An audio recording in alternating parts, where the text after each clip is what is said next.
Okay, so it's doing that now, I understand. So we'll start the meeting. Thanks everybody for attending. Just start off by saying my tenure of office has been quite an extraordinary one this year and a bit, for many reasons. And I think it's tested the council somewhat, but I believe the council has responded really well to all the changes. Not least, we're all on flipping YouTube now, which I never thought you could actually do, but you learn things every day, don't you? So we've responded well. We've achieved much. When you look back, one timely policy was the adoption of a policy in the event of the death of a senior figure. That was extremely timely, if you think about it. And as part of that, we'll now hold a 1-minute silence in remembrance of the Prince Philip, Duke of Edinburgh.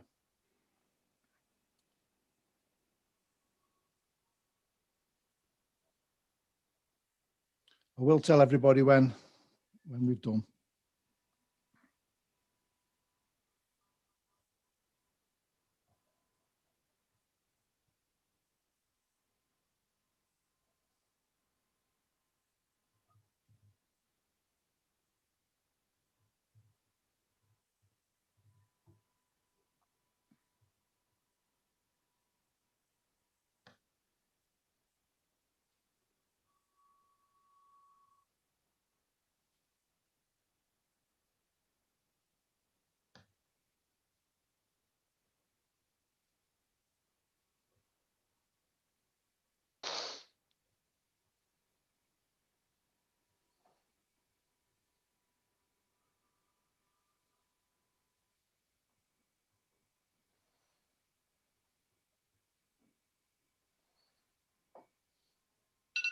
Thank you all for that. That's it. It's the time of going off. Okay. Just all to let everybody know, again, in line with the policy that we set up, a letter of condolence was sent to the Queen from the chairman, that's me, on behalf of the Branwich Parish Council, as the policy demands. I'm not sure if you've seen that. I did put it on the documents, but if you haven't, I will just read it out quickly. Dear Madam, Branwich Parish Council have asked me to express their sincere condolences on the recent loss of HRH, the Prince Philip, Duke of Edinburgh. Our village has been deeply moved by your sad loss, and we want you to know that we are mourning throughout our community with you. Brown Edge in the Staffordshire Moorlands is a small rural village community, and we are blessed to live in a beautiful part of England, which has been used for the Duke of Edinburgh Award Scheme expeditions by so many young people. I have to just stop that from doing that. We are only alive for a relatively short while, and the true measure of a person is what they leave behind, not how famous or well known they are. In this respect, Prince Philip has left a great legacy. He had a significant impact upon ordinary people, probably in ways that few people have been able to do before. Indeed, the Duke of Edinburgh Award Scheme changed lives for the better for many people. He was a pioneer in raising awareness in the environment, which now thankfully resonates with so many young people, and was years ahead of the considered opinion of the time. Who knows how important this early intervention will be for the future of us all. These are indeed lasting great works and never will be forgotten. They are just two examples of many as to why we in our village should be grateful for his contribution to the benefit of all. I've enclosed a photograph of a simple but profound mark of respect that an anonymous member of our community paid outside the village hall, where we held our book of condolence. It's a crochet showing Prince Philip being met by an angel. It was my proud duty to observe the silence at 3 p.m. on behalf of the Parish Council by the village flagpole on Saturday, which I did alone due to COVID. It overlooks the village where youngsters were playing football on the village playing field, which, unbeknown to them, the Playing Field Association helped us in the past. And without any prompting at 3 p.m, they stopped playing football and stood still. They had the radio on and the national anthem sounded at full blast. I wasn't expecting that. What is more, they all clapped, as football fans do, afterwards. I have to say, this really affected me and gave me hope that our future is in good hands. I hope this demonstrates to you how people are feeling at the moment, but we recognise that our loss cannot compare to yours. I have the honour to be, Madam, Your Majesty's humble and obedient servant. So that was sent to the Queen in the appropriate manner, which is actually direct to her address at Buckingham Palace, which I was amazed at. But that's exactly what we're supposed to do. Denise sorted all that out to make sure we're using the right terminology and everything. So we've done that, and that's the final piece, well, almost the final piece of the our respect for Prince Philip. And there's one more little bit thing that we've got to do, but that'll be done in due course. Okay, so move on to the next thing then. Declaration of interests. Got any interest to be declared? I have an interest to declare on item 35, planning, and anything to do with the allotments. Okay. Anything else? Anybody else got any interests? I think Nigel isn't on at the moment, but he's due to come on, and of course he will has got he's got interest obviously in the contract. So I'll just mention it for him and have it recorded in the minutes there, Denise.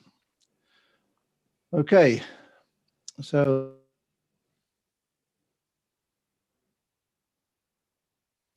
sorry, Chairman, I've just clicked mute. I was trying to let you know that Phil had got his hand up. Can you just unmute yourself again? Sorry, that was my fault. Sorry, yeah. Sorry, Phil. Yeah, just to say really, in line with what's happened previously, should we all not declare an interest for the planning application? There's been colleagues of the council are concerned. No, as it comes to pass, Phil, you'll see that there's no need for that. Well, that's a good point. That's a good point. Yeah. Okay, and so that's that. Next item on the agenda then is election of the chairman. So the next item is to elect the chairman for the forthcoming year. Do we have any nominations, please?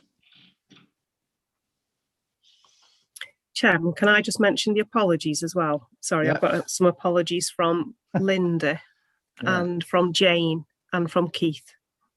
Okay. Okay. Yeah, I skipped over that because I was silent at the time, I think. Yeah, sorry about that. Okay. So next item is the election chair. Have we got any nominations, please? Rob. I'll nominate you, Peter. I think you've done an amazing job this last sort of, I don't know, 18 months, whatever it's been, 2 years. And I think you've led us perfectly through this last sort of 12 months. So yeah, I'd like to put you forward. I thought you were putting your hand up to say that you wanted to do it there. Rob, I was just getting quite excited. No, I haven't got time, unfortunately. I would second Rob's. Okay, I was a bit slow there, Jenny. Thank you for that. Right, look, I am not particularly keen, I'll be honest with you, to be chairman again. I think it should be spread round, and the only way I will do it is if we've got a vice chairman who will take it upon themselves to make sure that they're ready for next year. And I think that's how it should be, really. It comes like wrong way round, really, but if that person doesn't appear in the next 5 minutes or whatever it's going to be, then I will have to, I think, consider that my position after that. So that's the position I'm in. But so next item then, so just to move on then, is there any other nominations for chair? I'll come back to you in a second, Phil. Okay, Phil, have you got something to say? Just really to support what Rob said there, Peter. I think you've done an excellent job, and I do agree with what you were saying. We should look to have a change of chair at certain stages, but I think I don't want to do vice chair. That's why I wanted to raise this now, and I think it would be a good move. I'll support yourself as staying as chair, if we can get somebody as vice chair with a view to taking on the role of chair in the near future. Okay. So I'll just complete this then. Have we got any other nominations for chair? Doesn't look like it. Okay. So in that case, we don't have to take a vote, to be honest with you. So I've been proposed and seconded. And so it would appear that I'm chairman again. Okay. I think that's fair due as long as we get a vice chairman that's prepared to stand in the future. So I need to sign the declaration of office. I don't need to do it immediately, and I can do it before the next meeting. So that will be done. Denise will send that through to me. Are you okay with doing it? Well, I'm okay, Karen, but I didn't want to, but to be honest with you, we need to be. I've never liked. Once I was chairman for 4 years, and it's a really bad thing. It's not good. I've been chairman for 4 years and then 3 years at different times, and it's not a good thing. It should be passed on to other people. I do think at the moment we've got a lot of things that we are, procedural stuff that's still evolving, and I think even tonight's meeting would be a heck of a thing for somebody to take on without proper preparation. Yeah. And this is why you need to have a vice chairman who's going to take on. So next year, the person who's vice chairman will be able to look at the agenda, work out what he's going to say, be prepared, et cetera, et cetera. So on that basis, Karen, I think I'll do that. And, and if there's a vice chairman that's able to help and assist this 12 months, which is what it means, then I think that'll be fine. I think the council will benefit as well. I think from that. Would you not be interested in the vice chairman? Because you've got a lot of experience, haven't you? Who, Karen? Would you be? Well, can we stick to the agenda a second? And then, yeah. So the next item on the agenda is nominations. Sorry, Karen, to cut you off there. But the next item on the agenda is nominations for vice chairman. Do we have any nominations for vice chairman, please? I nominate Karen. I'd nominate Adrian. Right. So first of all, we got a nomination for Karen from Neil. Have we got a seconder for that? So Rob seconded that. Okay. So our next thing I ask is, have we got any other nominations? I nominate Adrian. And I second that. Okay, and we got a seconder for that. Okay. So have we got any other proposals, please? Okay, could I ask both of you if you're prepared to stand as vice chairman? Sorry, well, let Karen go first. Yeah, Karen.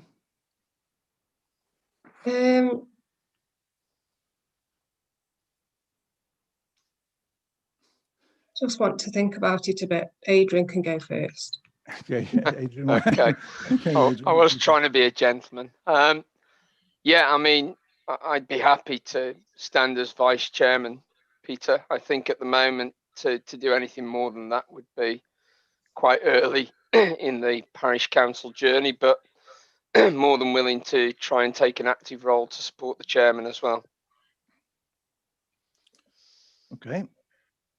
So, Karen? I think Adrian should do it then, because I'm not sure I'll have enough time, and I don't mind training or something for it in future, but I don't. Okay, so I'll just say something here, because it's my personal view at the moment that we're getting through a lot of stuff, a lot's happening, and the meetings are extremely long because of that. I don't think we can get around that in a way, because if we have a short meeting, it means that we aren't getting stuff done. So the only kind of compromise there, really, I feel, is that we need probably to have a couple of working groups and committees preparing stuff for meetings. And that's where I think, again, future chairman or chairs of the council can take part by becoming a chair of a committee, and then it isn't such a big jump to move up to the chairman of the parish council. So let's see how that evolves. But anyway, so from what I'm hearing here, Karen is thinking that she doesn't want to stand, and that Adrian is prepared to stand. So we need to take a vote on the situation, and that's all. And it's still, because he's been proposed and seconded, we've still got to vote for each of them. So I'll just ask us you all to. Right, this is an interesting one, really, because we're supposed to, according to our standing orders, to ballot here. Okay, but I can't see how we can do that. So if the council allows us to, we'll just have to vote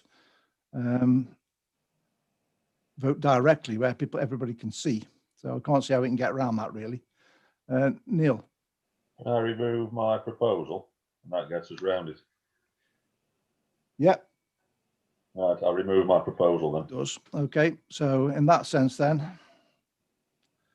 I don't think Karen's too upset with that at the moment, but I think that means that we've all got to approve Adrian, because we might not still approve him. So all those in favour of Adrian, please show, being vice chair. Okay, that's nice. That's unanimous. Well, thank you very much for that. I think that's kind of moves that forward. Karen's hand shot up then, you know. I noticed, actually, and a little smile appeared as well, which I thought was quite nice. Okay, so let's move on from that. Let's move on then to the next thing, and that is the attendance report. Attendance report. Now you've all got a copy of this, and that in your documents. And I don't want to dwell on it at all, but we have got an attendance report now. You've all seen it. And, that's it. So there's nothing more to do about that. It's just that we move to accept that report and let it lie on the table. Are we all in favour of doing that? Yes. Yeah. Okay. Thank you. There'll be a lot of that tonight, by the way, because we don't have to discuss a lot of things. So the next thing that comes up, I think, is the formation of working groups or committees. So it shouldn't just be about working groups. So this is where we authorise committees or working groups. Now, it isn't exclusively tonight. We just have to say these are our committees and working groups. And if we want to do it in between meetings, we can. So it's not the end of the world if we don't do it. So we've got two, as far as I can see. We've got a neighbourhood plan committee, and that's got a remit. I can't remember exactly what the word's called, but there you go. Terms of reference. Those are the terms of reference for the neighbourhood plan committee, and we have to go through a similar procedure when we hold our first neighbourhood plan meeting. But tonight we will be looking for the council just to approve the fact that we've got these this remit, this terms of reference, and the fact that we've got a committee and who is on that committee. It's up to the council to authorise that, and I'm presuming that the council are happy with that. But if not, this is the time to speak. If somebody wants to move that we continue with that neighbourhood plan committee, please can you show? I can't see you all here, so okay. So we just carry on with that then. So we have the neighbourhood plan committee. We'll carry on with that. HR and finance committee. Now, we've got a working group at the moment here. We probably need to convert that into a full committee as opposed to a working group. But I'll put that on the agenda for the next meeting, if that's okay, because that needs some discussion, I think, and you'll possibly see why at the next meeting as well. So, are you all in favour that we put that on the agenda for the next meeting? Yeah, thank you. Maintenance contract. So we've got attendance report on twice on my thing here, but anyway, maintenance contract. So we've got a maintenance contract, and Nigel, we declared your interest in this earlier on. So just to ask a question here, just so we're all aware, Denise, when is the maintenance contract up for renewal? Sorry, Denise, can't hear you, look. Yep. I think it is a 2-year contract that was put in place in May last year. when Sean was clerk. So it finishes at the end of the financial year. So the last so each financial year it goes on to the next phase, but there is another year to go. Yes, another year to go. And am I right in saying that, or was this the previous one, that there's an option there for the contract as well if he wishes to continue it for another year? I can't remember that. Yeah. That's what we had before, and I think that's what we've done again. So it may well be that we need to look at this and check with that the contractor wants to continue. So they need to start doing that in September, October this year, so that we're ready for up and running for next spring. Okay, and that's the point about this meeting, annual meeting, is to go through all this so all the council know where we are with all these contracts, and we make sure we're up to speed with everything. Okay. So next item, we don't need to approve anything there. That's just for information. Next item is the employee salary and expenses. And this is Appendix 3. And it's to note the NALC agreed pay rates for part-time clerks. So you've all had a look at that. Yep. Yeah, and I'm just asking, have you all seen it, read it and understood it, and you okay with it? Yeah. This isn't where we actually give Denise a rise. That comes in later on in the year. So it's just a note that we are aware what it is. Okay. Okay, so there we go. And the next item is to note the clerk. Note the cemetery recorder's salary and level of expenses. Okay, so this is the clerk and the cemetery recorder. And we just need to know what they are. Now, having said that, I've got a problem with this on the agenda. This is the standard agenda that's sent out, but that would mean we'd have to discuss people's salary, in a public meeting, which is not what should happen. So I would just ask you to be aware that the clerk their salary is amended in September. Okay, it's on our standing orders that we do that. And for you to remember that I do not believe that we've made any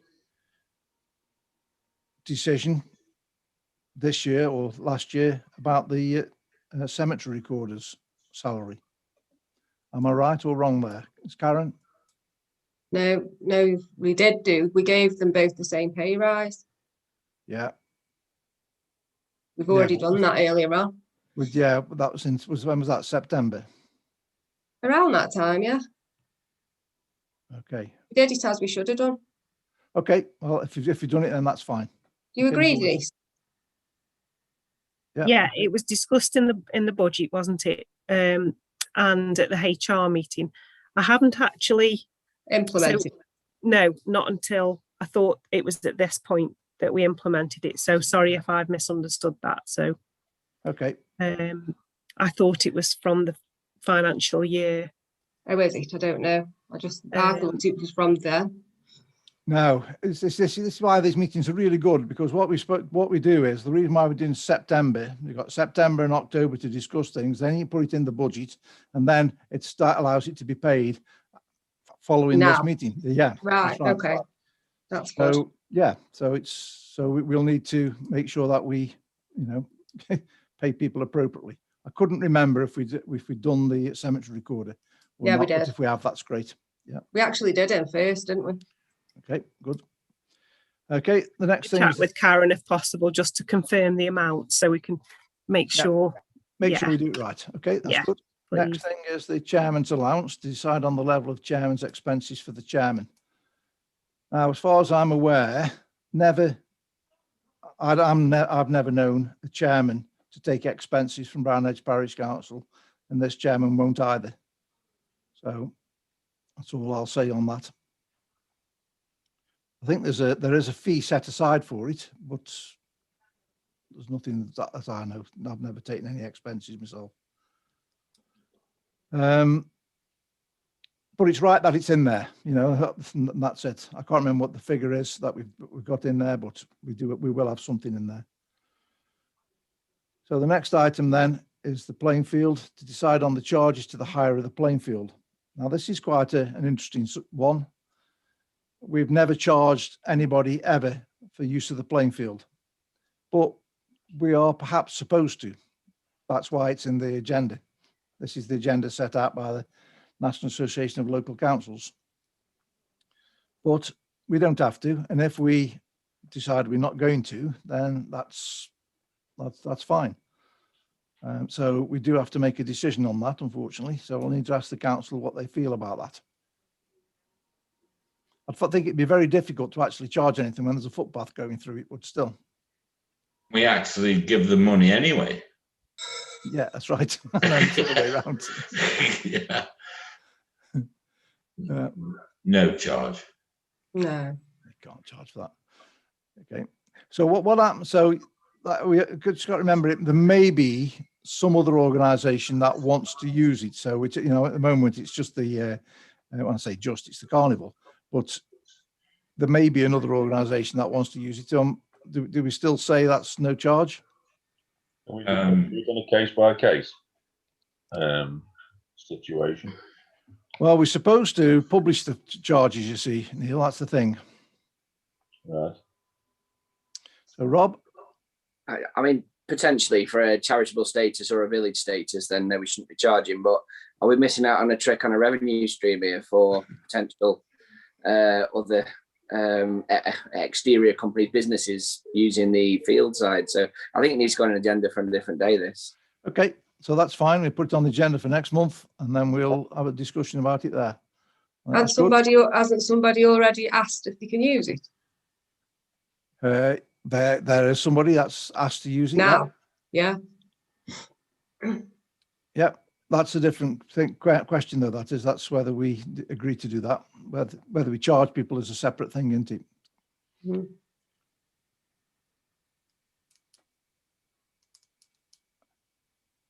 So we put it on the agenda for next month. Is that all right? Yeah. Okay.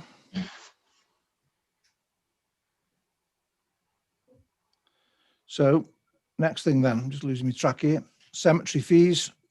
We've all got a copy of cemetery fees. We've amended them recently. They're up to date. Are we in agreement that they stay at the same price? Yeah, the same we've level? only just changed them. Only just changed them. That's exactly right. Yeah. Okay, we'll leave that to that then. So we're all in favour of keeping that the same. Yeah, thank you. And then the next item is banking arrangements. Oh no, next item is the decide on the bench policy. So you've got a copy of the bench policy. Now this will need to be approved tonight because we haven't actually got an approved bench policy yet. We've got a policy that was agreed to be put to the council at the annual meeting. And are you in favour of the policy that we came up with before? It's not actually an approved policy yet. This will be the first time. Why is stuff in red? These are the bits that were on the policy that I sort of did the draft from. That's what they do in Biddulph. So these are the things that Brown Edge really could do with deciding. The red bits. Yeah. So they have 5 memorial plaques fitted to each bench, and every plaque has the same inscription. Yeah. Did we say we'd have 5 on each bench? I thought we said 3. Yeah, the size of the bench, you can put 5 on quite easy. And it just makes it less for people, doesn't it, really? Yeah. No.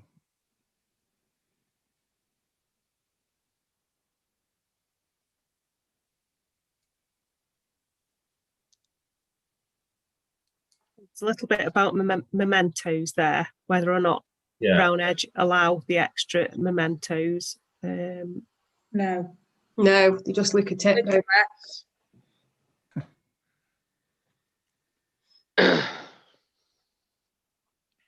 the memento issue is getting quite an issue up there, if I'm allowed to say,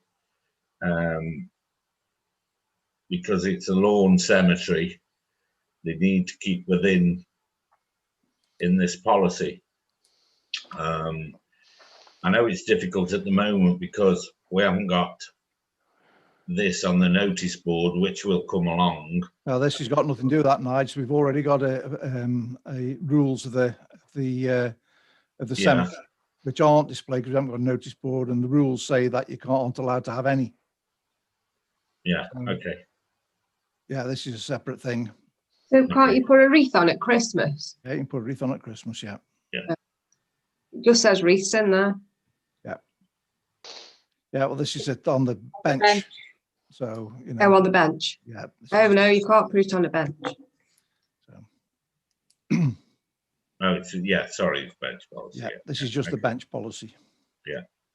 Now, this isn't just for the cemetery, by the way. There may be other places on the village where we can put benches, and this still applies. Yeah. Okay, so. I think it's a case of we're going to have to run with something along these lines on the first one and then reassess it to see how successful it is on the first pilot one. Yeah, I agree with that. And then because we can amend it, so it's just yeah. I think the only thing for me, would people want different wording rather than the same wording on each plaque? I'm not sure. Should it be limited to an amount of letters rather than just everyone having the same message? Yeah, But I'm not certain. Because you don't want massive plaques, you'd limit the amount of letters, but people might want it to be a bit more personal. You don't want a generic message all the time, do you? Like you say, you want it personalised. Okay, be careful with that because there are special rules about the headstones. Okay. Because people could put something that's not appropriate, so we put it like that. Yeah, that's what I was just thinking. So Does it have to be approved first before we put it on? Well, are you? This doesn't, because this policy says in memory or loving memory of the names of the person. So this is quite clear what can be on there. If we allowed other people, then we would have to approve it. If we allowed other The wording, then we would have to approve it. It would have to be approved. it is only a memorial plaque. It's not the gravestone or anything. It literally is just a plaque. So yeah, personally speaking, I keep it as simple as possible. I think that's what we should do. And if it's like you say, we could change it in the future, but I think this means that it's really simple, straightforward, and clear. And I think that's, for me, as you start to get tied up in all sorts of things, don't you? So anyway, can we have a proposal then, please? Rob? Sorry, I'll propose it. Yeah. Yeah, I'll propose we propose that we adopt it. Okay. Yeah. As is. As is, okay. Yeah. Okay, have we got a seconder for that, please? Yeah. Okay, Karen? Yeah. Okay, for some reason, I've lost everybody on here. There we go. Back again. Okay, so any amendments to that? Okay, all those in favour, please show. Okay, thank you.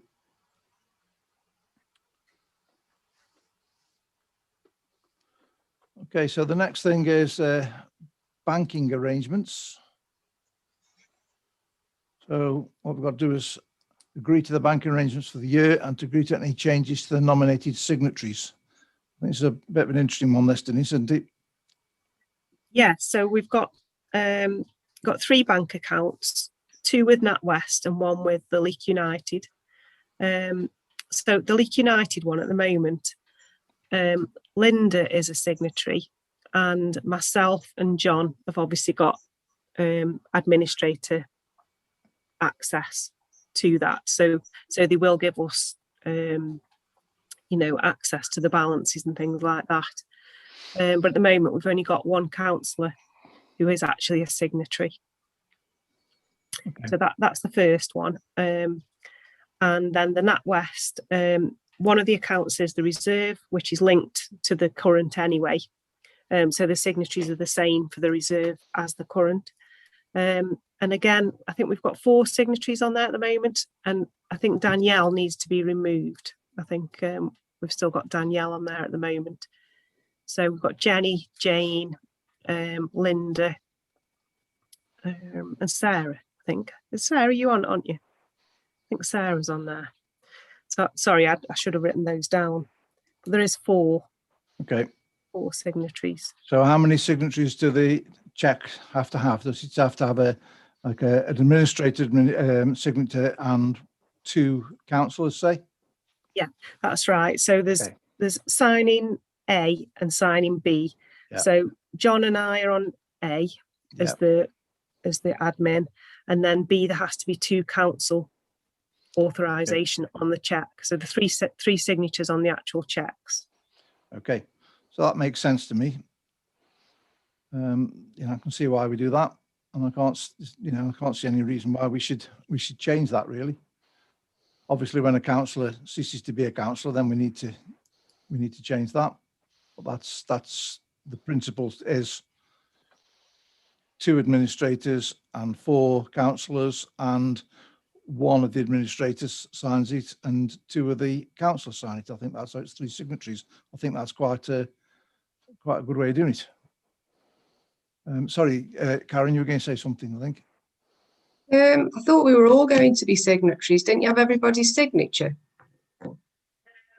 We did, Karen, for the co-op. We tried for the co-op one to put everybody on.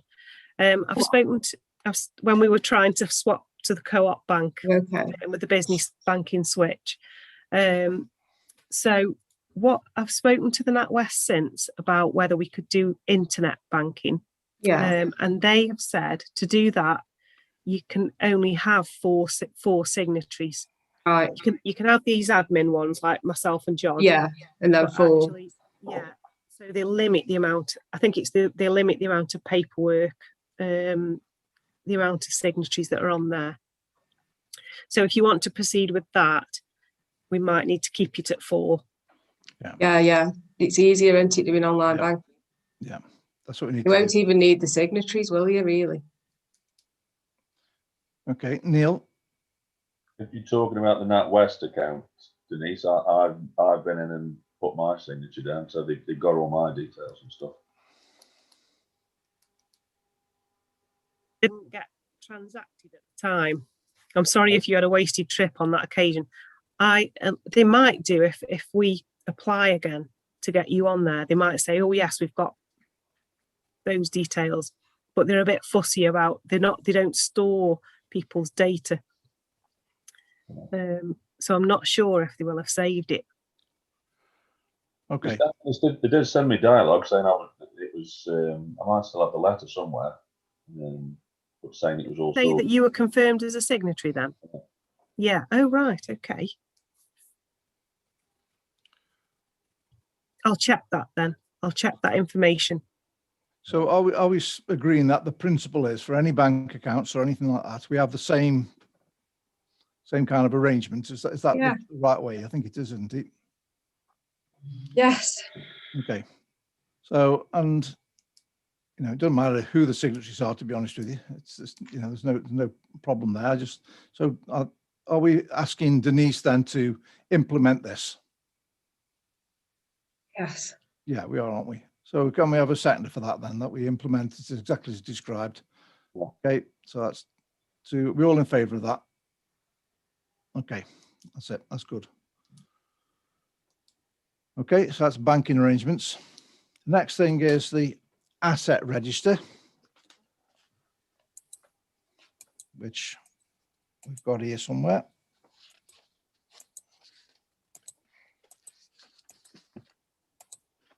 Sorry, there's so many documents. Yep. We'll get through it, don't worry. Right, okay.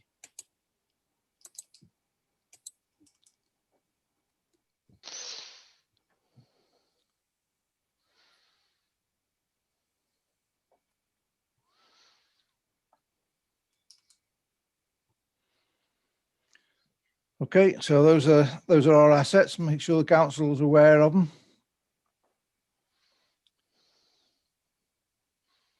Now, whether the burial ground, buildings, walls, rails and gates, the purchase price 46,000, that's 40 years ago. So we need to just make sure that the insured value is not that. That's all.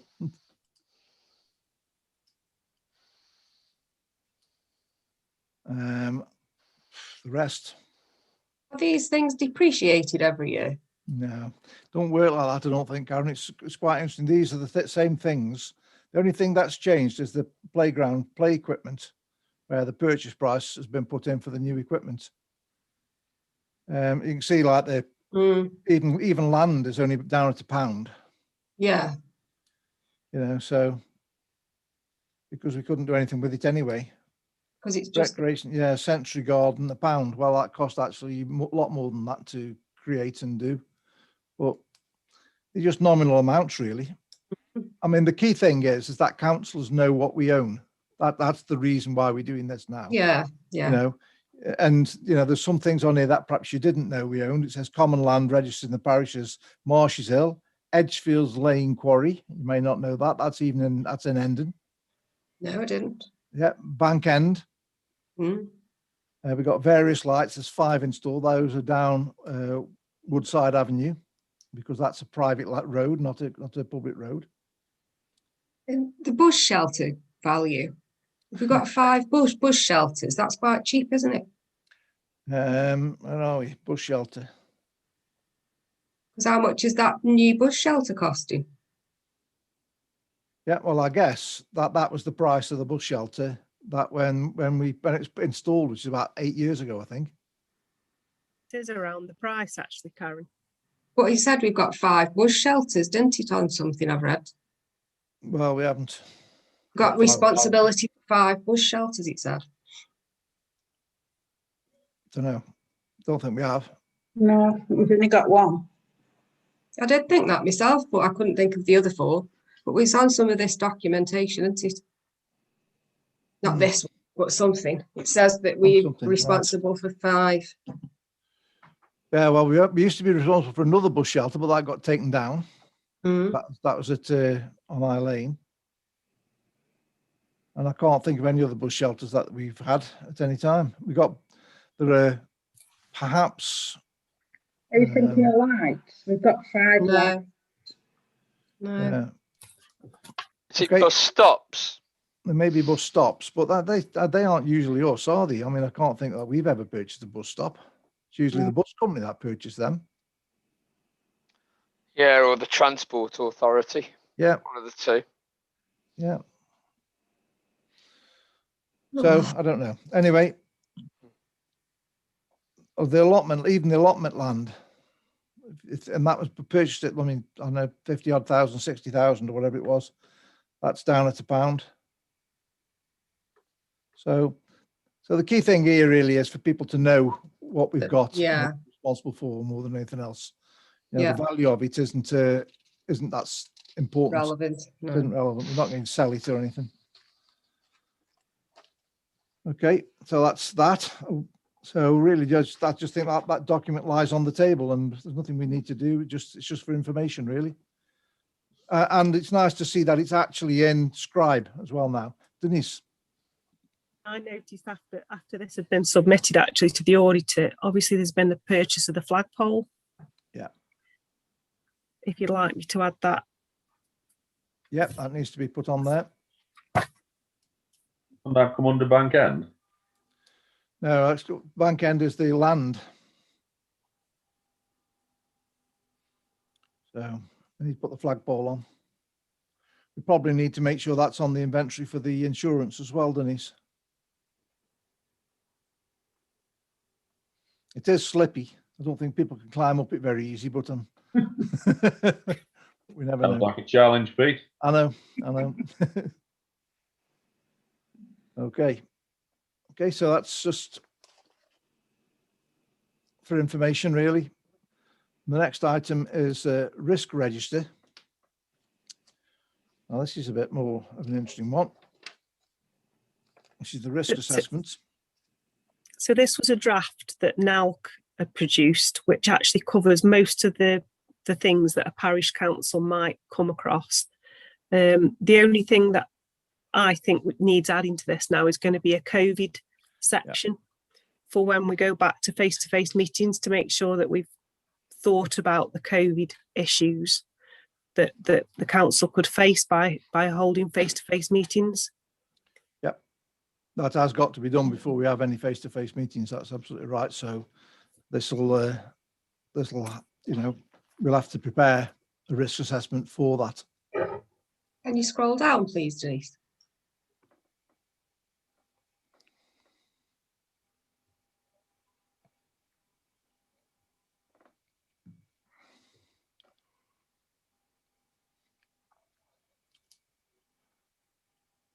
Actually, sorry, I've got some initials in there, which is Draycott. So this was the draft. So I've just spotted those straight away. So on bank and banking, that needs amending.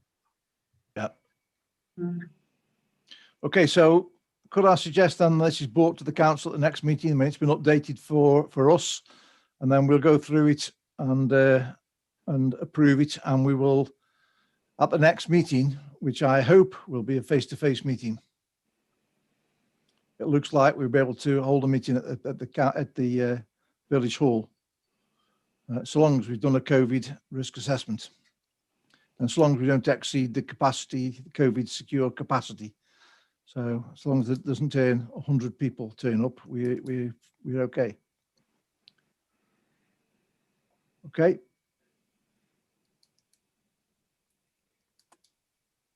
We're all in favour of that? Yeah. Yeah, I think we need to do that. Okay. So insurance cover, so next thing.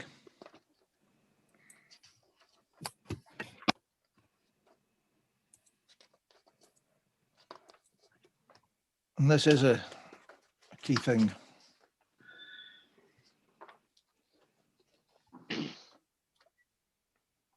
Actually, this document is just a summary. Let me just stop share for a second. There is the actual policy is here, and I think that's probably a better one to show you.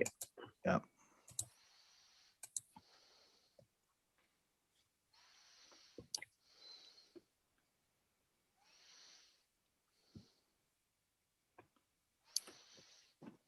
So the total amount is £1,291.08.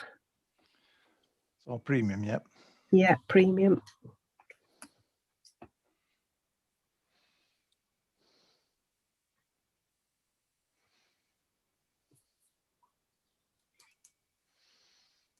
Can everybody see that okay? Yep. Yeah, thanks.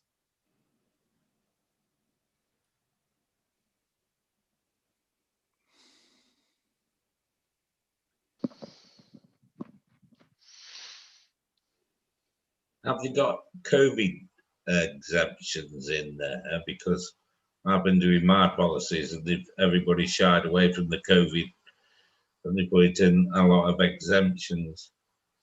Yeah.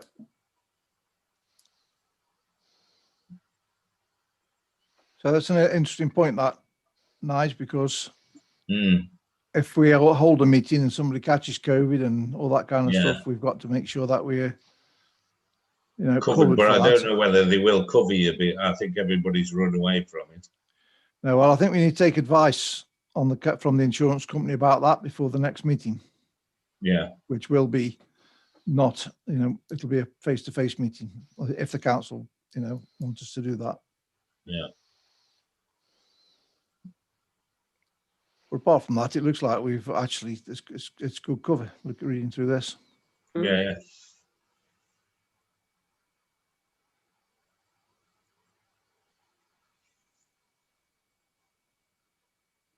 Loss of limbs, loss of fingers. I just thought to mention that, Adrian.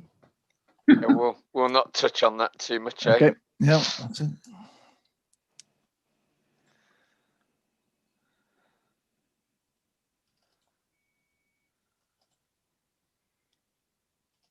Is that not to point the finger? Shouldn't have said that, sorry. That's it. Absolutely, Nigel. The worst thing's been trying to unlock my phone because it's got fingerprint recognition. Oh, flipping heck. That was a challenge. Oh, dear. Okay, so any views on that? Anything, should we be doing anything with this, or I think we got No, to? I think it's just just the thing, isn't it? The COVID we need to just have a look at. Yeah.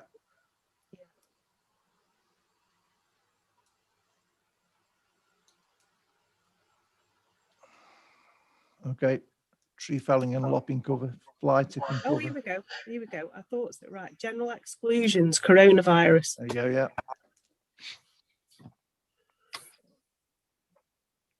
There you go. We will not provide.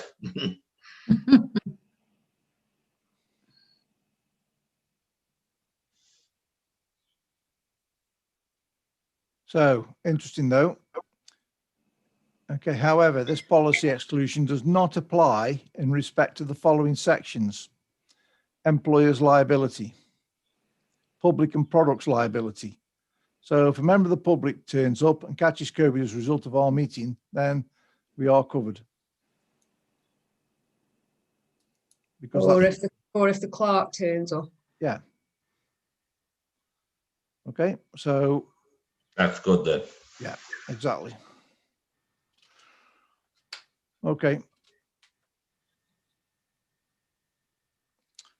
Now Okay. GDPR. Yeah, you okay with that then? Yeah, that's fine. Okay, so on that one, to note the proposed insurance cover and decide whether it's adequate. Do we all feel that that's adequate? Yes. Yeah. Okay, we're all in favour of that. Yeah. Next item is to agree the payment of the insurance premium. So that was, how much was it? £1,000. Well, I think that sounds, you know, about what we've paid before. There's no big significant. There is no. We're all in favour of paying the insurance premium for. Yes. Yep. Yep. Okay. Annual governance and accountability return for the year ending 31st of March to receive a report from the clerk. Appendix 9.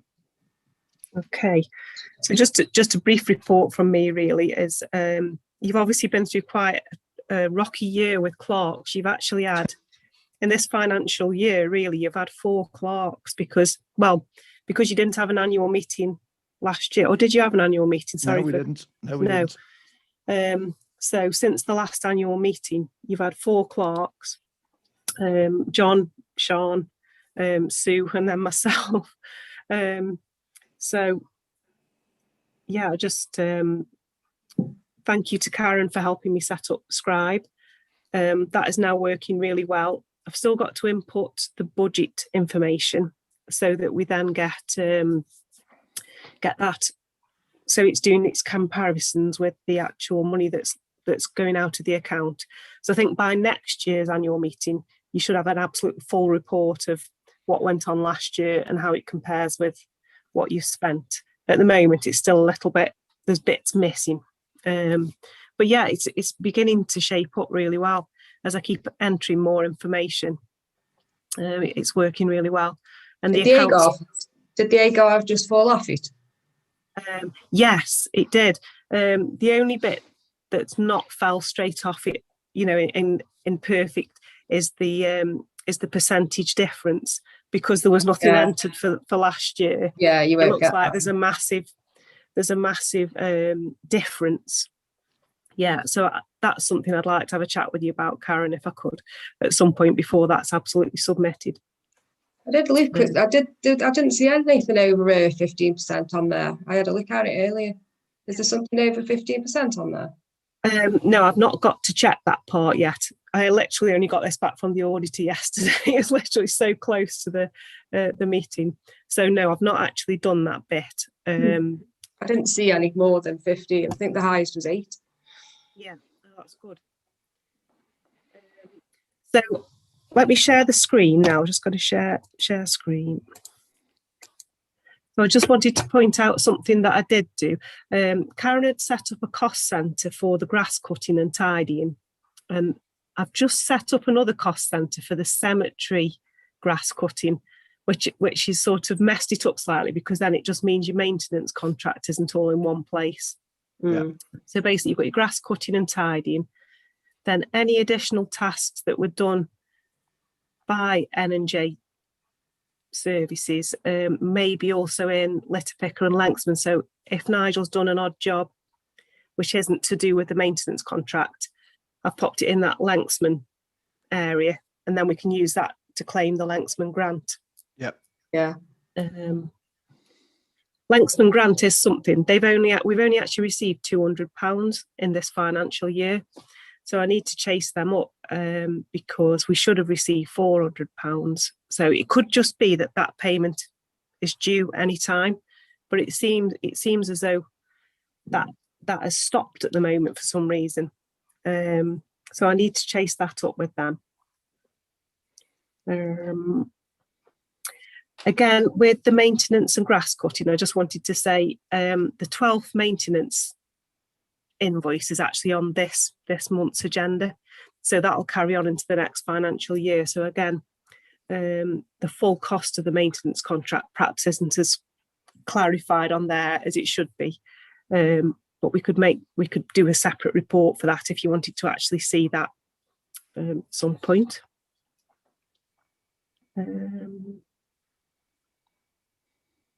Has anybody got any questions on that page? So that's the statement of accounts, and then the AGAR form will follow on.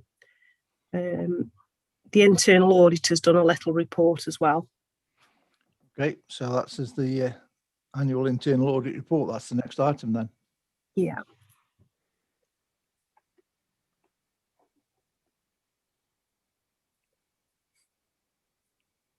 He's basically picked up that on the minutes, I haven't been putting on the direct debits. So on the monthly minutes, you're not getting a report of the British Gas payments for the cemetery and the playing field, and also the Water Plus payments. So both of those utility payments are now paid direct debit. Yeah. It's understandable. We just need to make sure that we put it on then in the future. Yeah. Yeah. Just the same thing every month, isn't it? You know, we're going to have to approve the standing order, which seems a bit daft, really, to be honest with you. But anyway, it'll be the same thing every month, won't it? Yeah, that's right. Okay, so here we've got the report in detail. Just item O. The auditor did say he wasn't sure if you'd got any trust funds, and I didn't think you had, but I thought I'd better ask at the meeting before that box is actually ticked. No. So there's no trust funds. No. We used to have a pavilion fund, believe it or not. What has gone?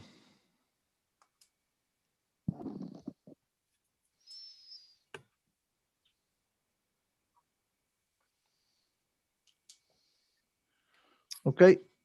Okay, so that's that page. Okay, so that's the next thing. Are we all in favour of that, by the way? I mean, there's nothing we can do for or against it. Yeah. Yeah.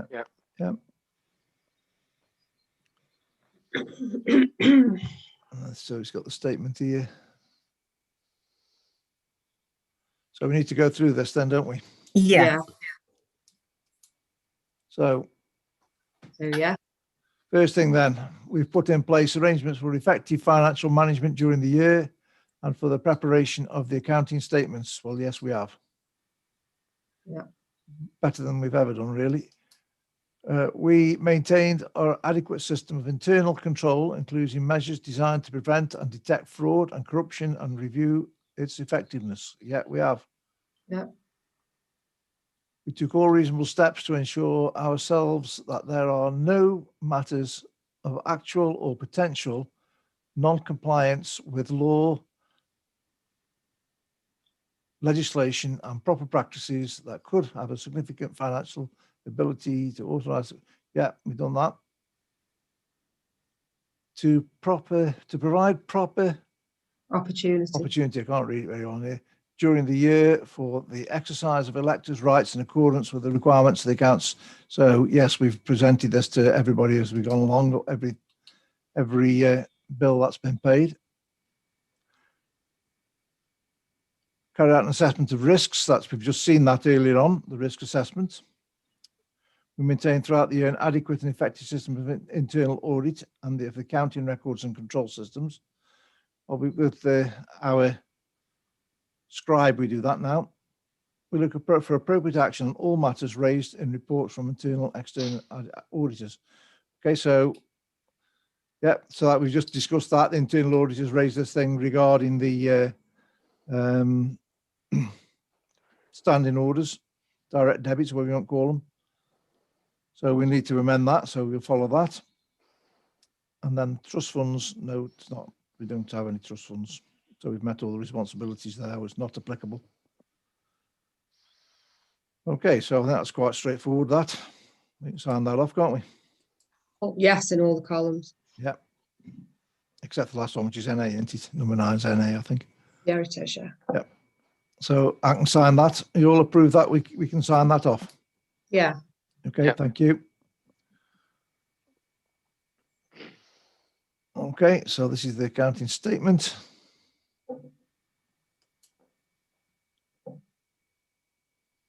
Okay.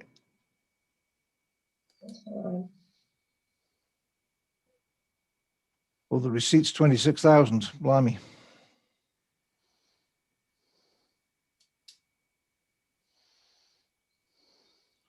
Okay. That's because we had a £10,000 grant. Yeah, It I is. was Yeah. just going to say that, Karen. Yeah, there was a £10,000 grant, and you've actually had a couple of other COVID grants and the climate change grant as well. Yep. Yeah, we have. So I've got to say there, from like a community point of view, we've actually received quite a fair bit of income. I can't really try and work out the percentages, but quite a fair bit of income has come from, not from the parish rate. So that's good business, if that's the right way to describe it. It was higher last year if you take the grants off it, though. Yeah. Yeah. Okay. We're all in favour of that. We can approve that. There's nothing to change there, is there? No. Okay. So we'll approve that. So Denise will put the appropriate minute in there and I'll sign it. Okay, the next thing then, I think, what's next then, Denise, on here? We've got the done section 2 there, haven't we? That's section 2. Aren't we doing to confirm that the clerk? That's exactly what we're going to do. So are we all in favour of that? Yeah. Yeah, okay, that's good. So the next thing is to note the reserves and ring-fenced funds. So this is the budget information that we approved, or you approved, sorry, in January. So this now needs to be entered into Scribe. So the earmark projects, let me see if I can enlarge these up.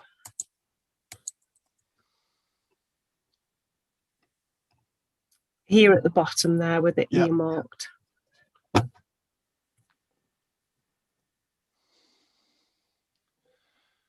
Okay, that tells us what we've got to be thinking of this next 12 months.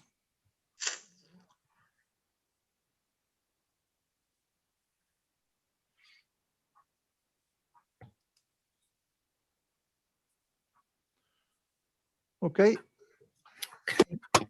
Just to note, so we're noting those things. We haven't got to make any decision. We just note that's where we are. We're up to speed, and if we can get it into Scribe, that's we're in control.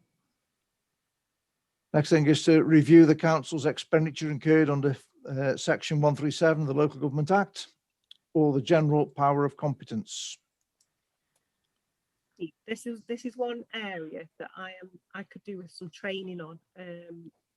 I think I looked at John's old accounts and he tended to put the donations into this S137 Yeah. I've not actually had any training on what that is, and I could do with a bit of training on that. But I think it's donations. Okay, so the first thing is we haven't got powers of competence because we haven't got a clerk that's at that level. So we've got no general power of competence.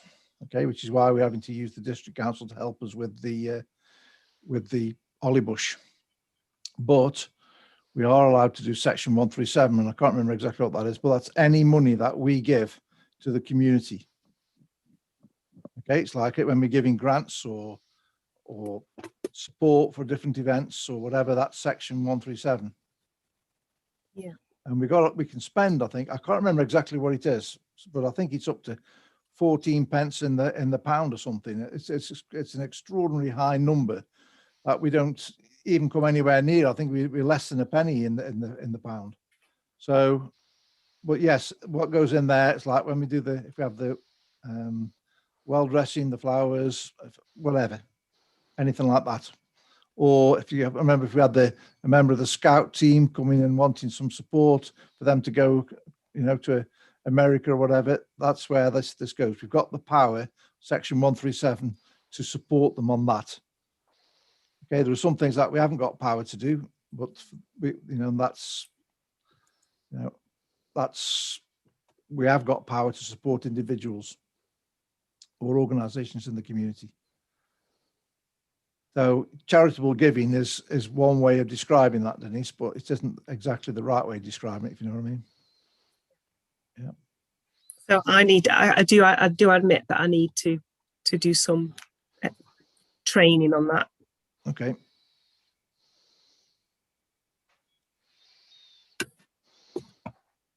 So what we'll do there then is to make sure we've done that. Is again, we'll put that on the agenda for next month. Because all Denise has got to do there is add up and say this is how much we've spent under section 137, and so that we are aware of it to make sure that we're within the guidelines set out by the government. And I can tell you now, we are way within that anyway. And I know from previous experience, but we need to do it formally. So we'll put that on the agenda for next month. Are we all okay with that? Yeah. Okay. Good. Next is financial regulations. To note the financial regulations, it says see governing documents on the website. So we have got financial regulations on the website, believe it or not. I think I've got a copy of them here. Yeah. Somewhere. 21. So again, this just needs, yeah. We haven't entered the council name and things into this yet. So there's. Okay, so we need to do that then. So these are the standard National Association of Local Council recommendations. So we just need to put our name on there. We're all in favour of accepting these and doing that. Yeah. Yeah. Okay, we'll do that. Make sure that's correct. The next item is appointment of internal auditor. To appoint an internal auditor for the year and agree the level of remuneration. So who did we use last year, Denise? Chris Newfeld, his name is, and he's an accountant from Audley, and the charge is £140. Okay, and he's done the job. We've seen what he's done.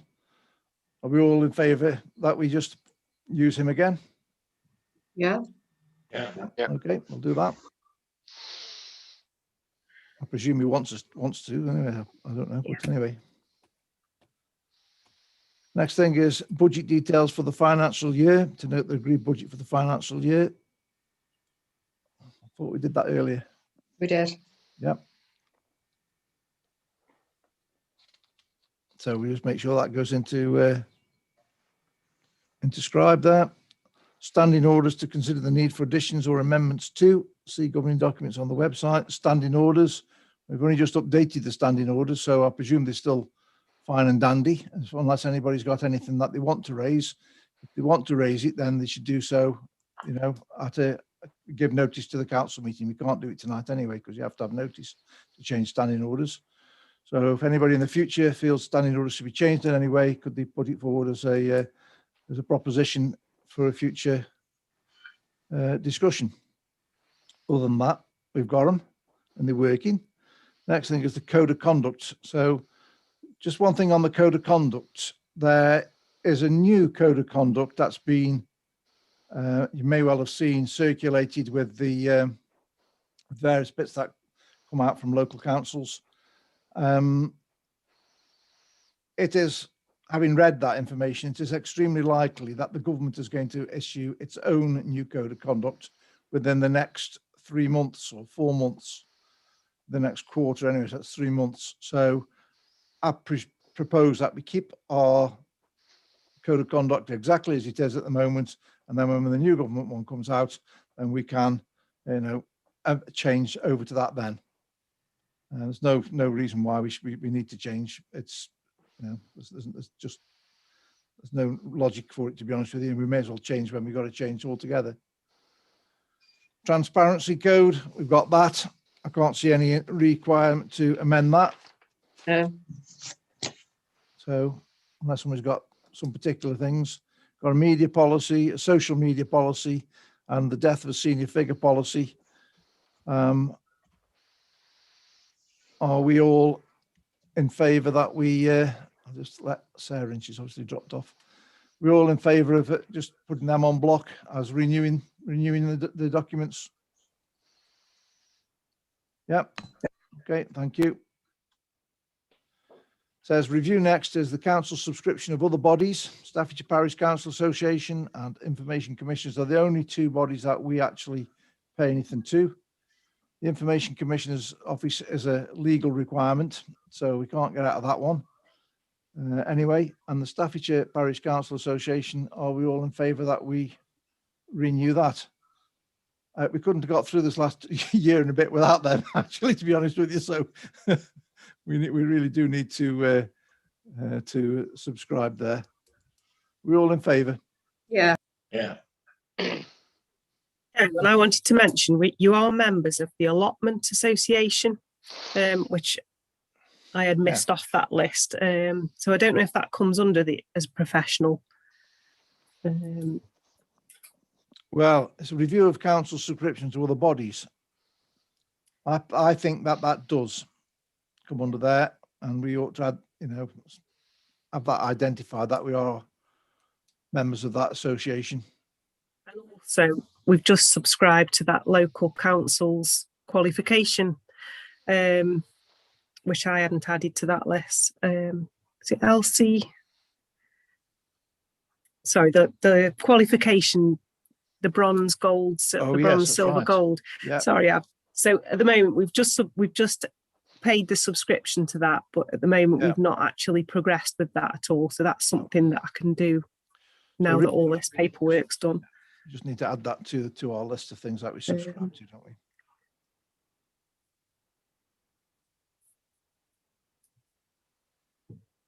Okay.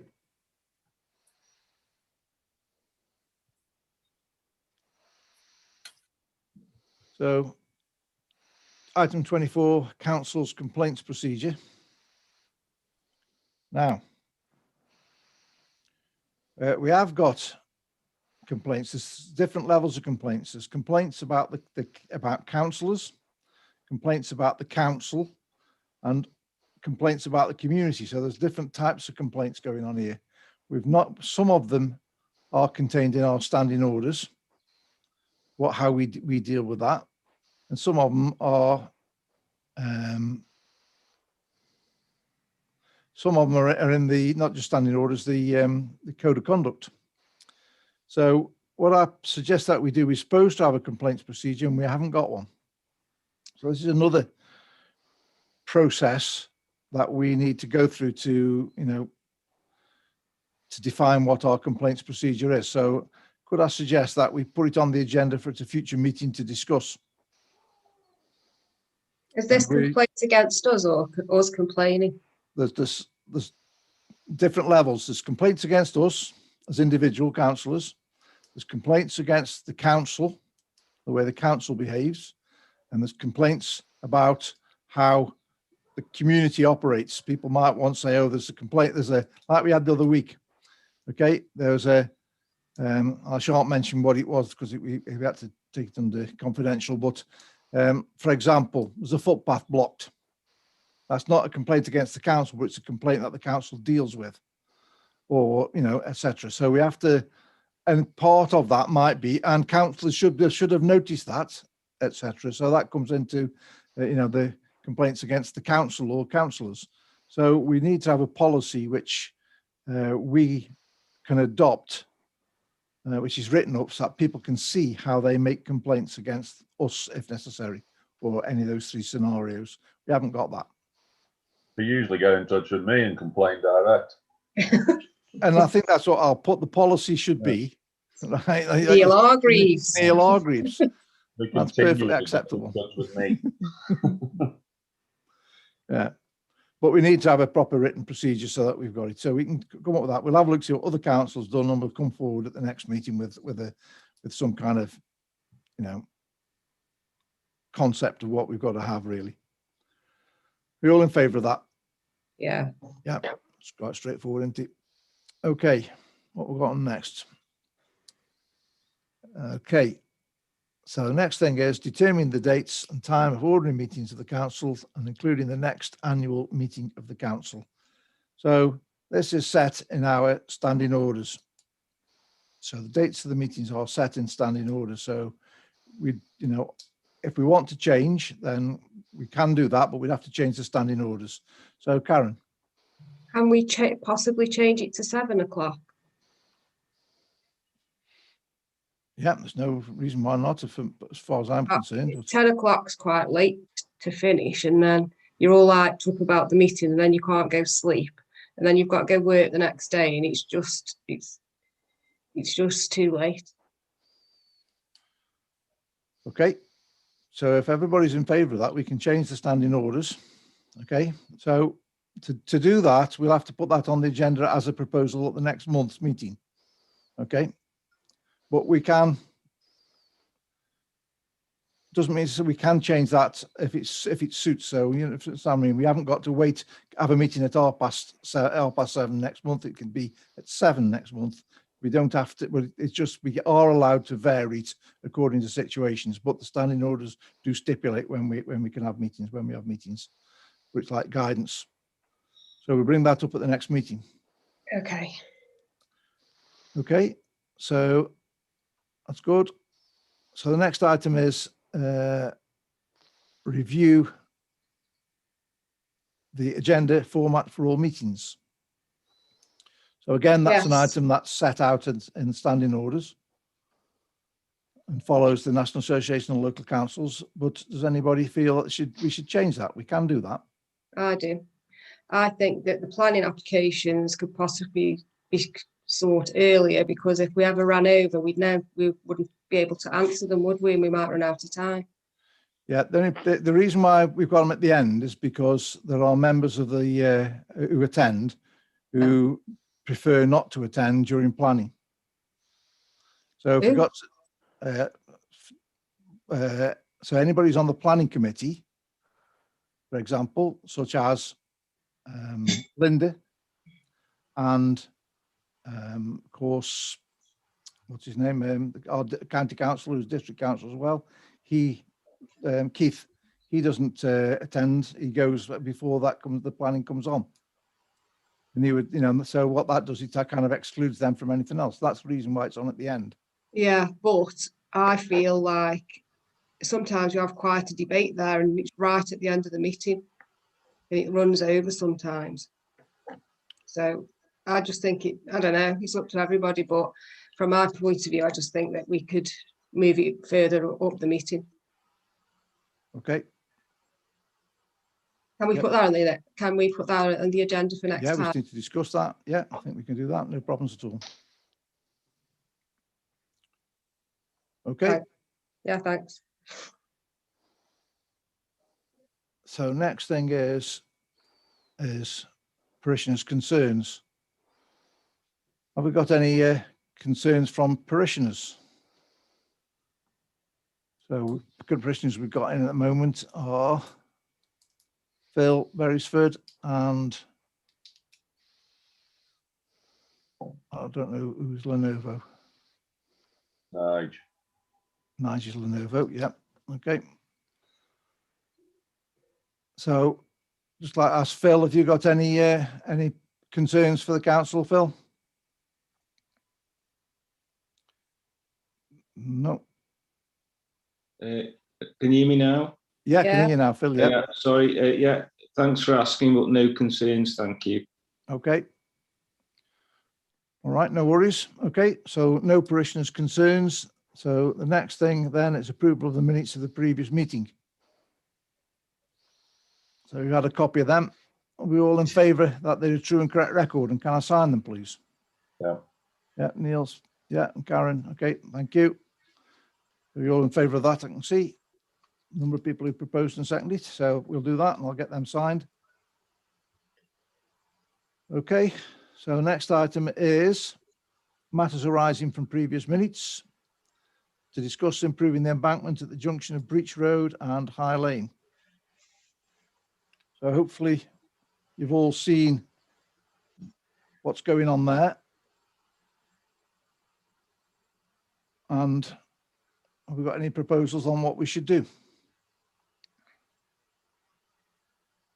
I don't know what's going on.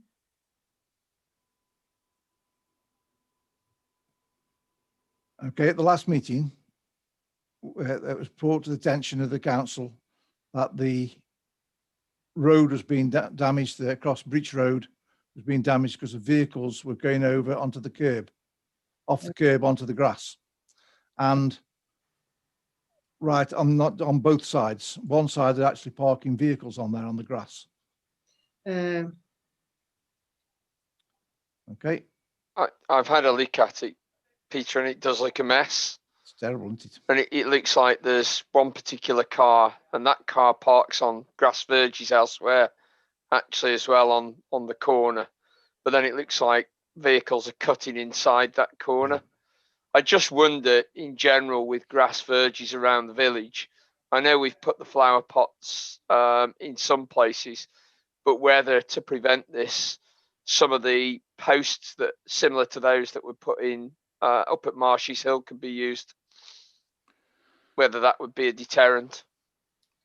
Okay, so the other thing we've got to remember here is this is not the parish council land. It's privately owned land. So for all we know, the person who's parking, and I don't think this is true, by the way, but I'm just saying, for all we know, that person may even have permission to park on that piece of grass.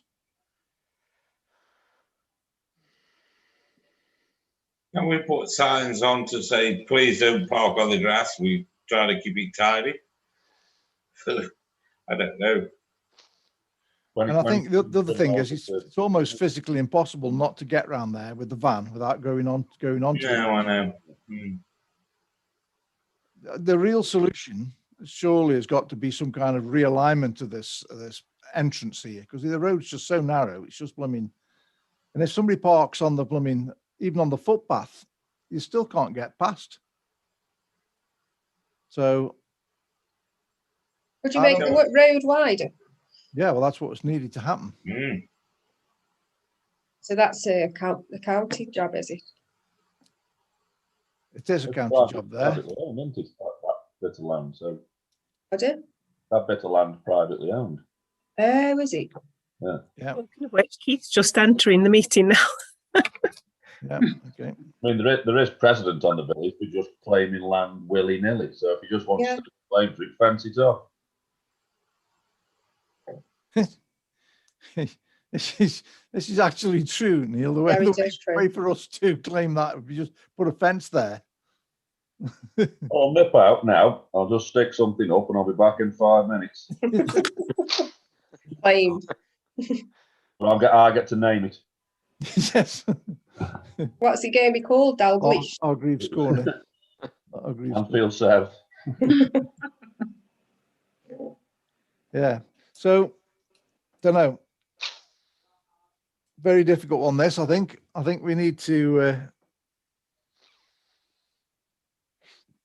Can we advise? And get advice off the county council and say, because they're dealing with it all the time, aren't they?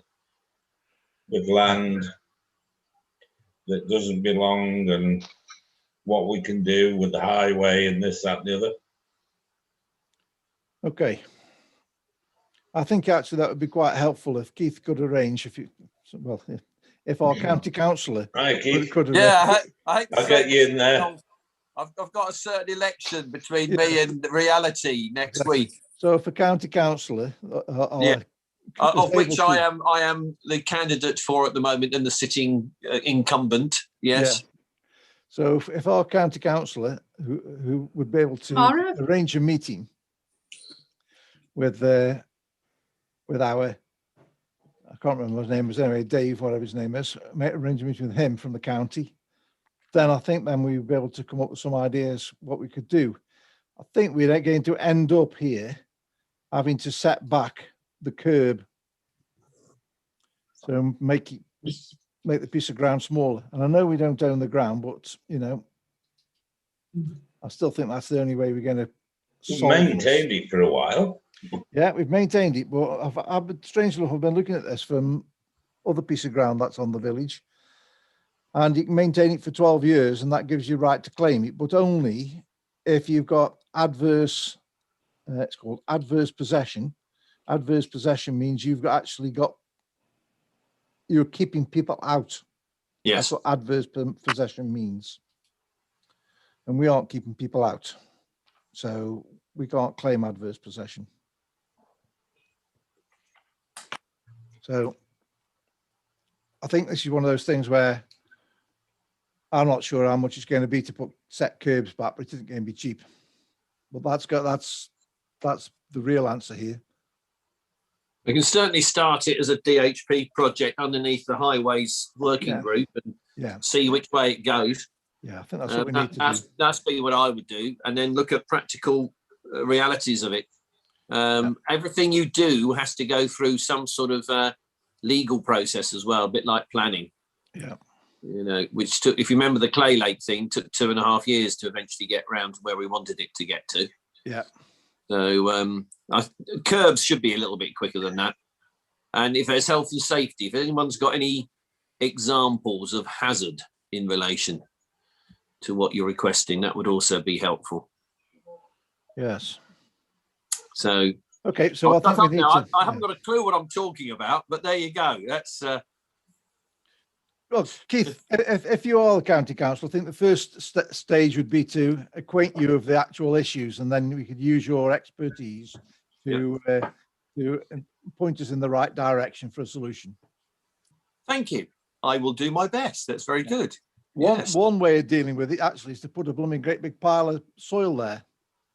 A bund is what you're talking about. A bund. The trouble is you need to get round that bend. When, like you say, when everybody in that street needs to park somewhere, and if they park in front of the property, there's nothing you can do. So when people are turning in, that's it. they're mounting the curbs to get round past the car to the station.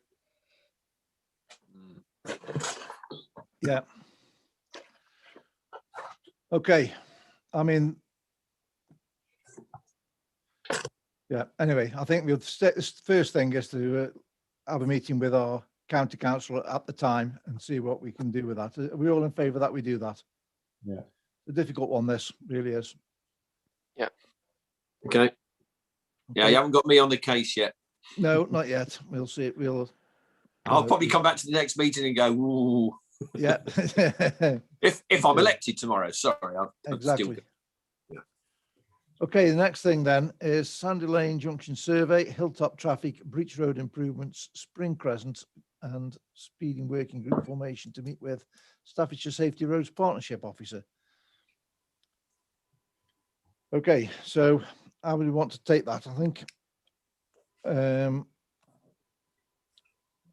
Okay. Can I speak, Chairman? I have been in contact with the Staffordshire Safer Roads, and they are happy to come to a meeting.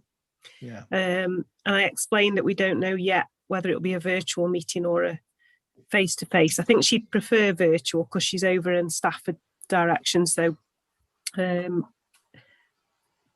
but she's got a presentation that she can give to the council if you'd like her to come to a future meeting. Okay. I think that would be helpful. I think it'd be more helpful if she could actually see the issues of the speeding and stuff and then she could probably advise us directly. I think that'd be even more helpful. So it'd probably be useful if we could arrange for her to have a look at the meet a couple of us, and then for her to either do a presentation on that particular night if she's in front of the council, or at another time if she's doing a virtual presentation. I think that'd be the best thing. If we can.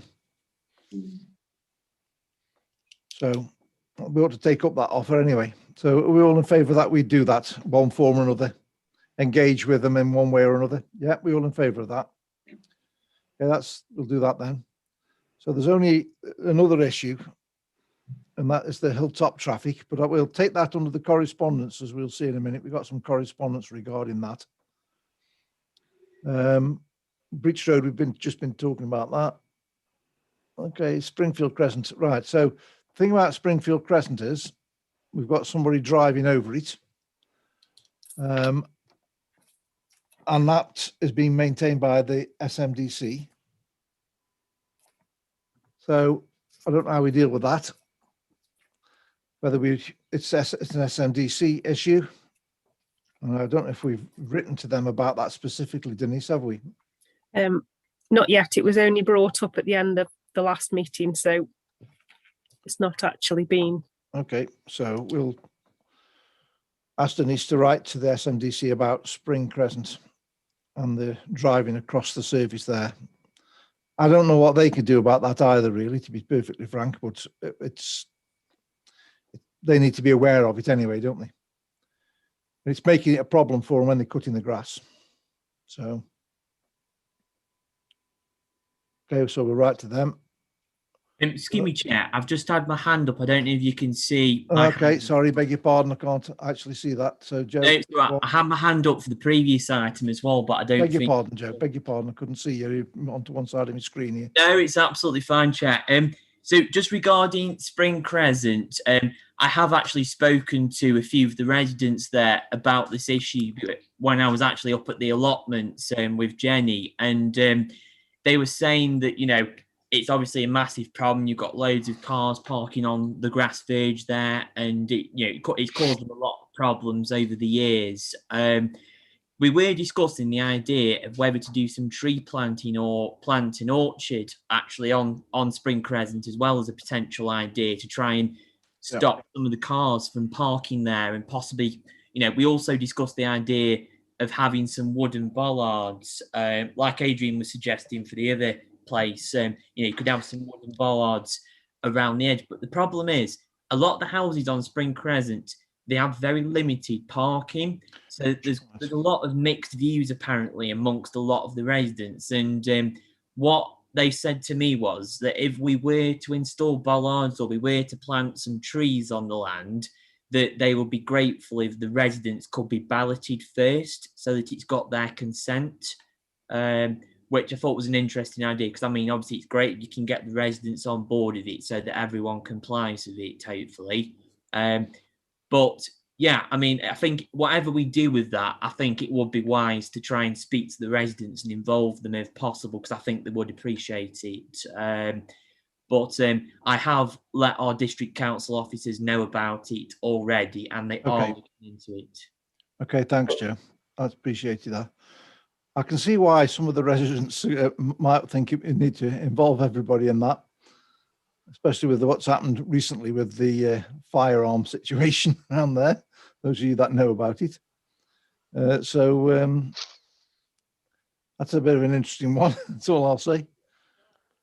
Well, wouldn't it be an idea trying to accommodate this parking issue instead of trying to push them somewhere else? Because they have got cars and they need to go somewhere. So can we strike a balance somewhere?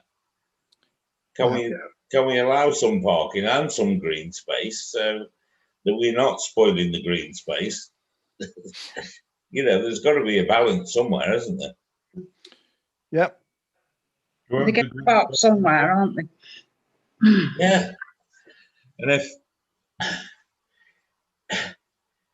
if we move them off the roads and they can't park, they're going to park somewhere, and they're going to spoil the bit of green space that there is there. So if we can accommodate something, would that be an idea? Yeah. I think there's several things there I was thinking about. One of the things has got to be in the future, we've got to put there's got to be some extra parking for charging cars. Just to say exactly that, but never mind. Yeah. You know, there's got to be, and there's got to be some there. There's got to be some on the other side at across Greenfield.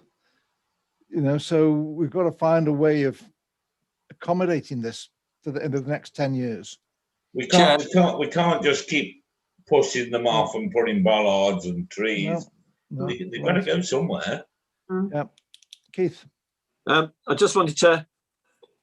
This is something that I did try and raise at the car park strategy meetings that have been going ahead. I don't know whether any of you are involved in that at all, but I have requested, and it was taken on board, that they would have outside the 3 towns, which I know has been reported on, and some progress is being made at the moment. I did say that it's probably going to be equally as important to include all the rural areas. Yeah. Not just the existing car parks, but this whole idea is something that we have brought up at working groups, both on the travel and transport, which is the one I've been doing, and also Ian Herdman's on the electrical charging and everything else like that.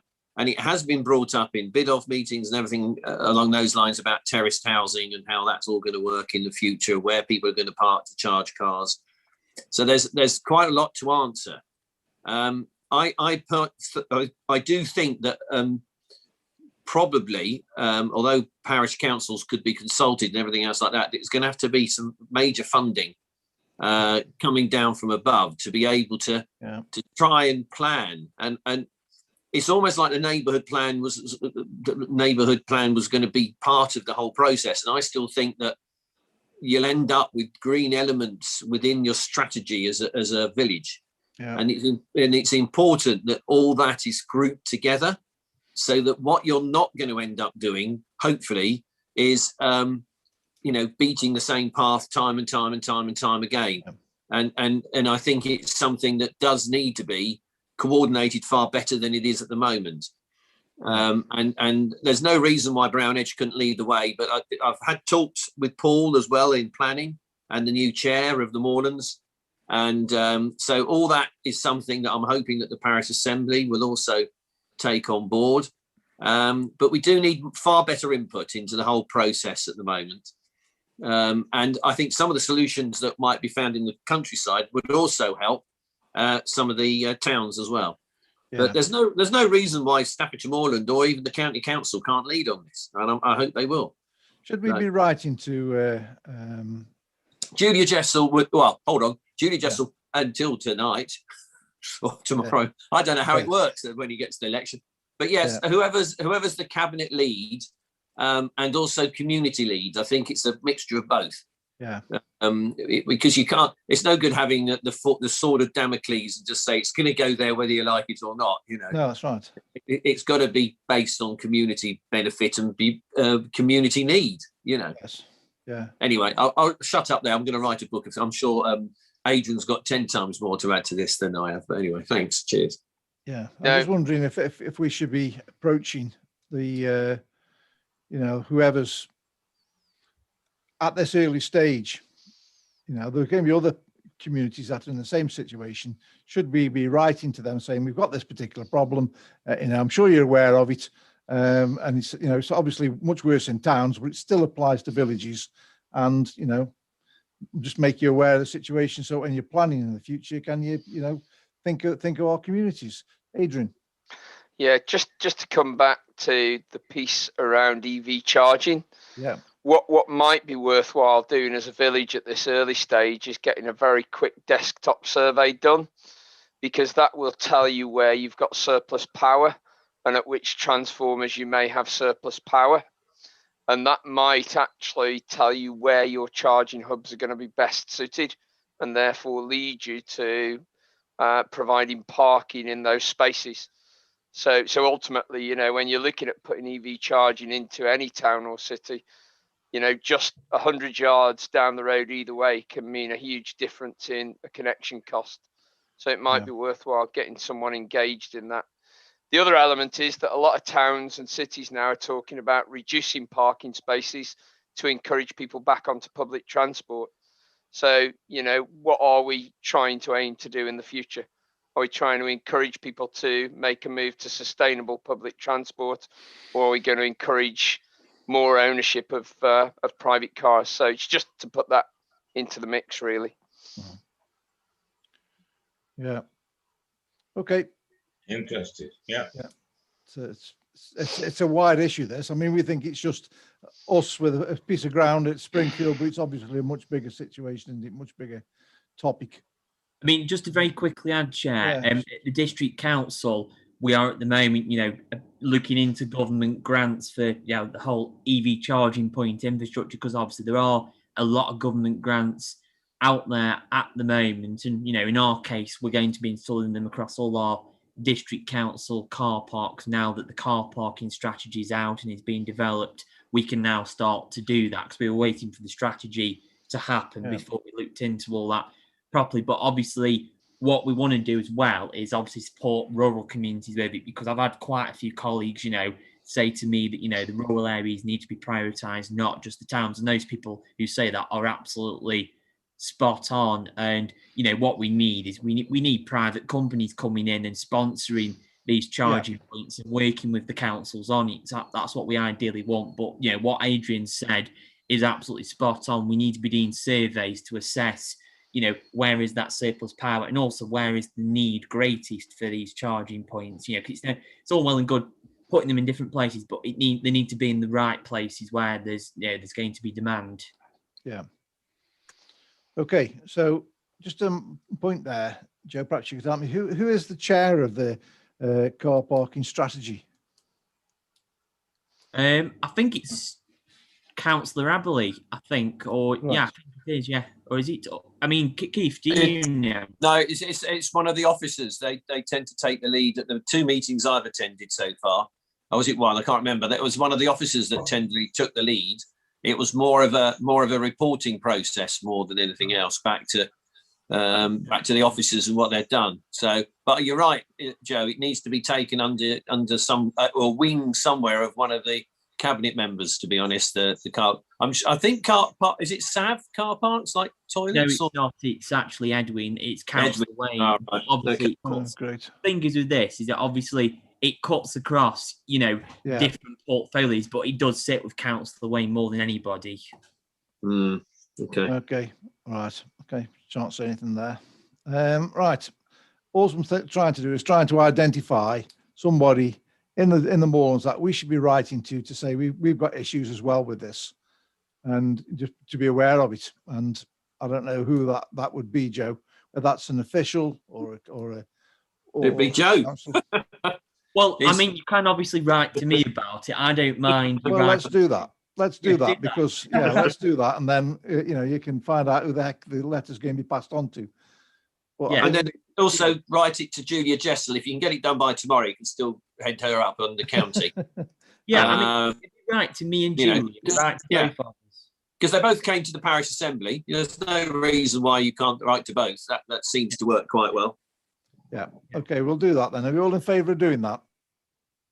And just make so they're aware, because I think we've got a problem here, and it's no good just trying to stop people from using them. I mean, you know, parking the cars outside the house, it's just going to cause no end of trouble, isn't it? I mean, Nigel's right. And if that means we've got to provide car parking space for people, and that's what we've got to do, and especially in these areas. Okay, next item then. We're coming towards 9 o'clock, so we've got another half an hour. So next item is footpaths and bridleway progress report and grant application.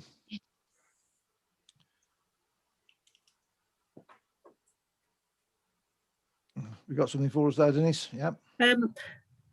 I've been speaking with Adrian, and we wondered whether we could organise a footpaths working group meeting so that we can actually put a priority list together to get all these things reported and actually get the photographs uploaded to the county footpaths. So it was a task that I was set onto last month, but obviously we're doing the accounts and everything else. We've just not got onto it yet. So okay. So see if we can arrange to do that then, Denise. Okay. Adrian had set a date that was good for 13th, Thursday the 13th of May. If that was agreeable with everybody else. Okay, I'll have a look, see if I'm available for that. It's just about getting the application done, isn't it, Denise? Yeah, there's also a grant application, that's right. It's got to be match funded, but the council has already set aside a budget for the footpath. So I think it could be match funded with the council, with what the council have put towards it. And then we can apply for a grant from the Staffordshire County Council. Okay. Sounds good. So set that date then. We're all in favour of that if we can, if we'll attend if we can. Yeah. Okay. Next thing is the Highline bus stop repair progress. That's in progress. They just want some more information off me now, a bit more detail. And they've just put me over to the examiners that are going to examine the insurance claim. So yeah, we're getting closer with that. So if that's the case then, Denise, we don't want to, if they're going to examine the insurance claim, we don't want to remove it, do we yet? No, perhaps not. Perhaps wait until they've absolutely confirmed it. Yeah. Okay. They've just asked for the police report and things. So I've just got to, I gave them the police number before, but now they're asking me to provide the report. So I think I'm going to have to go to the police and actually ask them to send it to me. Okay. All right, what sort of bus stop are we replacing it with? Is it like for like? Yeah. Oh, can't we have a nice oak one? Well, I don't think we'll get one, Nigel. Well, worth a try. But what we can do is if we got to somebody who we know who could actually remove that out in situ, take it out, and we can take it down to the blacksmiths and we can get it repaired and we can have we'd have another bus stop then. We can do that. That's good, man. Thank you for that. Oh, whoa. I didn't say you. I can get a cost for an oak one if you want. All they've asked me to do is for me to choose a bus shelter and give them a price. That's what they've asked me to do. I have had to submit pictures. So, you know, they might, if it's a lovely carved oak one, they might say, oh.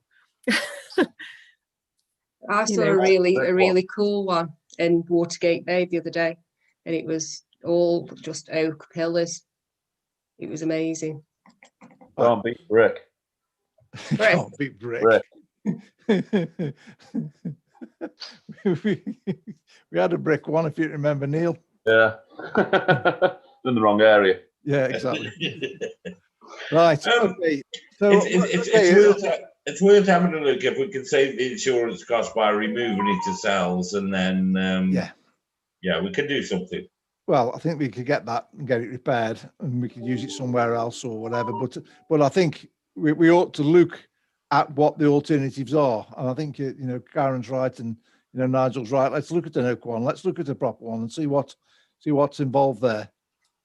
If it's completely way too much, then I mean the other thing is it's quite a big bus shelter at the moment. We don't need anything that big. I mean, we don't get there's not many people queuing for buses at the moment, is there? It's a 3-bay one instead of a 2-bay one, like most are at the moment. So yeah, okay, put that on the agenda for have a look at, can't we? Yeah, so we can have a look at that and come back at the next meeting with a bus shelter. Yeah. Okay, community orchard ideas. Okay, it sounds like Joe's preempted one, because I was thinking of it. I've been racking my brains where we can put a community orchard. I thought, well, Spring Crescent would be nice, but he's already there. So any ideas for a community orchard?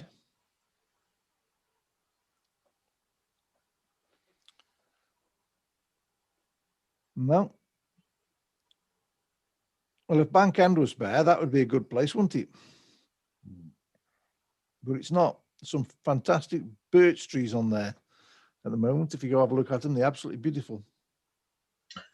I know where we just put the flagpole up, but we could clear back to the wall and clear that area there and come down and have a row of. We could have a row down there, couldn't we? Yeah. You could also go up the vale as well, top of Joe's Pool, as you turn right. Yeah. The land on your right-hand side there. Yeah. That'd be nice there as well. There's nobody parks on there, as I've seen. No. I think that's two good places, that. Can't think of any others. No. You did say we're not allowed plant on Marshes Hill, didn't you? Yeah, we aren't allowed to do anything there. Does that include the bit where we stuck the bollards? Yeah. Right. Yeah, the habitat's just not suitable for trees because obviously we've got to protect the heathland really rather than plant trees there. But just quickly for those sites that you've just said, how many trees roughly would you say for those sites? Right. Particularly Bank End, how many trees would there be space for there? Because you guys know it better than me. I bet you could get a dozen down there. How many have you got? Well, what we're trying to aim for is for each of the community orchard sites, we want at least 15. Obviously, if there's two sites that are close together, you could do them in two groups, if you like, of trees, do it that way. Could any go on the wildflower meadow? Well, that's the other place where they could go down, is against the hedge down there. Well, they've got an orchard there anyway. Yeah. Could that be expanded? Because there's loads of room for more. Yeah, but it isn't really, it's allotment, not community, isn't it, really? Yeah. But if we've got them in the village, I think never mind Bank End, but like I say, top of Joe's Pool, if you've got 15 and we separate them up, that's fine. Go on then, Joe, we'll have 15, we'll find it. We'll find the space, do you think? Yeah, definitely. I'll have one in my garden. Yeah. Okay. Yeah, I mean, if you've got two sites, we can look at two sites because across the district, we want to plant 100 orchards. So, if you've got more than one site, then, that's the bonus, really. And the thing is, the way it works is the district council funds 50% of the costs, and then we ask the parish council to fund the other 50% because of it being on your land. And then the district council can then, the way it works is we can arrange for the trees to be bought and delivered, and then the parish council can work with me to arrange planting days and stuff like that. But obviously, because it's now the end of the tree planting season, we'd have to look at November or December time for this. So obviously, we've got plenty of time to plan it, and if we want to get schools involved, like St Anne's, for example, then we can do stuff like that if we want to. But yeah, obviously you've got a couple of ideas for sites there, and I see no problem with doing all of them, to be honest, because there's a lot of interest in this in Brown Edge, so definitely worth all of them. What kind of trees are they? So the way it works is we have like a mixture of fruit and nut trees. So you've got top fruit trees like apples, pears, plums, and cherries. You've got a few crabapple trees to help pollinate the apples. And then you'll also have a few nut trees as well in the mix, like, for example, hazel.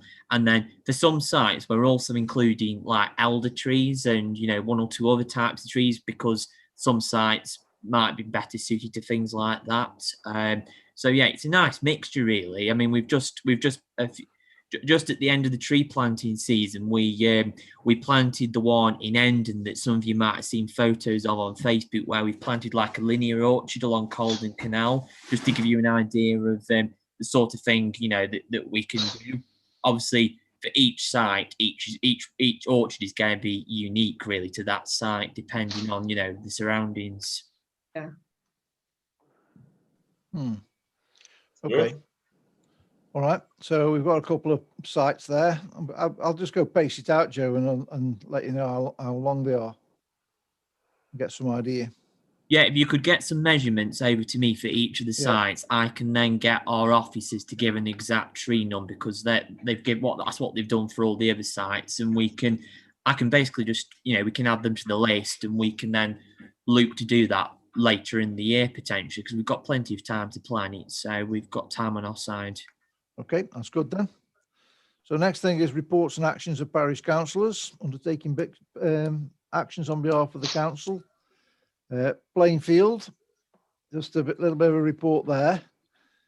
I've only ever done this once, and this was this time. I asked our contractor to remove the bin alongside the what used to be the paper shop. It was collapsed, and there's a danger to members of the public. Any put their hand on it, they go right through it. So we removed that.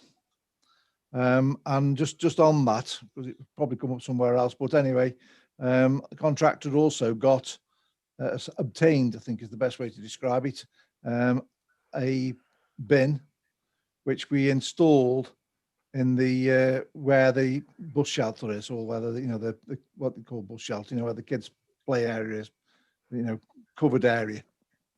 So we've put another one in there. Now we've also done a report on the whole of the playing field. If you remember, the part of we had a ROSPA assessment of the site, and we said we were going to walk the playing field and have a look at what's needed to be done. I think I sent a report into to Denise, and I can't see it on here actually, but anyway, we've done a report. Nigel and myself have done a report on the playing field equipment, and we did some immediate repairs while we were there, but there are some things that need attention, and quite serious attention as well. The benches are all split. Now, when I say split, I'm talking about the steel tubes are split, and water's got in them. That's what's caused them to split, and they need. Well, I think they need repairing, but the report says they need to be replaced. So that's quite a big thing. There's a couple of other things that need doing. Links need replacing. There's quite a substantial amount of stuff that needs to be done, and I'm not asking the council to make a decision tonight, but I'm saying to you, you need to look at this report. We'll make sure you all get, and if necessary, go down and have a look to compare, so you know what we're talking about. But there's quite a lot of things that need attention on the playing field. Some of them could be quite expensive. So I think one thing we ought to do is ask our contractor to look at the report and to come back at the next meeting with costs, or rough costs, that we've got some idea, not actually quotations, but rough idea of how much each of these things are to get right. For example, on the actually where the kids play football, there's a triangle of concrete. There's also rocks on the floor, and some things need to be taken care of immediately. This is the report I did. There's also the fireman's pole. As some of you know, what that's the multi-play fireman's pole. A child's got its leg stuck there in that, and we need to be checking with the providers of the equipment if that's still acceptable for that equipment to be there, or can we replace it by a single fireman's pole going down so he doesn't get his leg stuck in the spiral. there's quite a lot of things like that that need to be attention needs to be taken. So, you know, the other thing is there's a I can't remember what they call it, carousel supernova. That's what the terminology is. The actual rubberized, I what call it, rubberized bark, I think that's what they call it, has actually worn through there, and it's like you can get your feet under it. So it's, you know, it needs repairing. So there's a whole raft of stuff there that needs to be done, which I've made recommendations. I'd like you to have a look at it yourself and then come back to, you know, to the council at the next meeting. But there's some things that we should need to do ahead of next meeting, and that is for, you know, this multiplay fireman's pole. We need to be checking the status of that to make sure that we are still, you know, it's still an acceptable piece of kit that we've got. I suspect this has happened with other people where children have got their legs stuck down in the spiral. So we need to be checking to make sure it's okay. The other thing is on the junior swings, we got quite an issue there. Rosper have made the point that the seats are too close to the vertical bars now. You know, those things are 61 years old, 62 years old. And of course, times change, and you know we shouldn't be using them really. So again, we need to be looking at that, budgeting for that in the future, I think. So there's quite a lot of stuff here just from that report. And also the other thing, the rubbish bins, they're all rusted and corroded. They need to be removed, shot blasted, and well, not painted really. They want to be powder coated again to make them fit. The only good thing was the bit that seems to get the most abuse, and that's the you know, the shelter. So that was fine. There's nothing wrong with the shelter at all. So there's quite a lot there. And I think that's because they sit on top of it instead of inside it.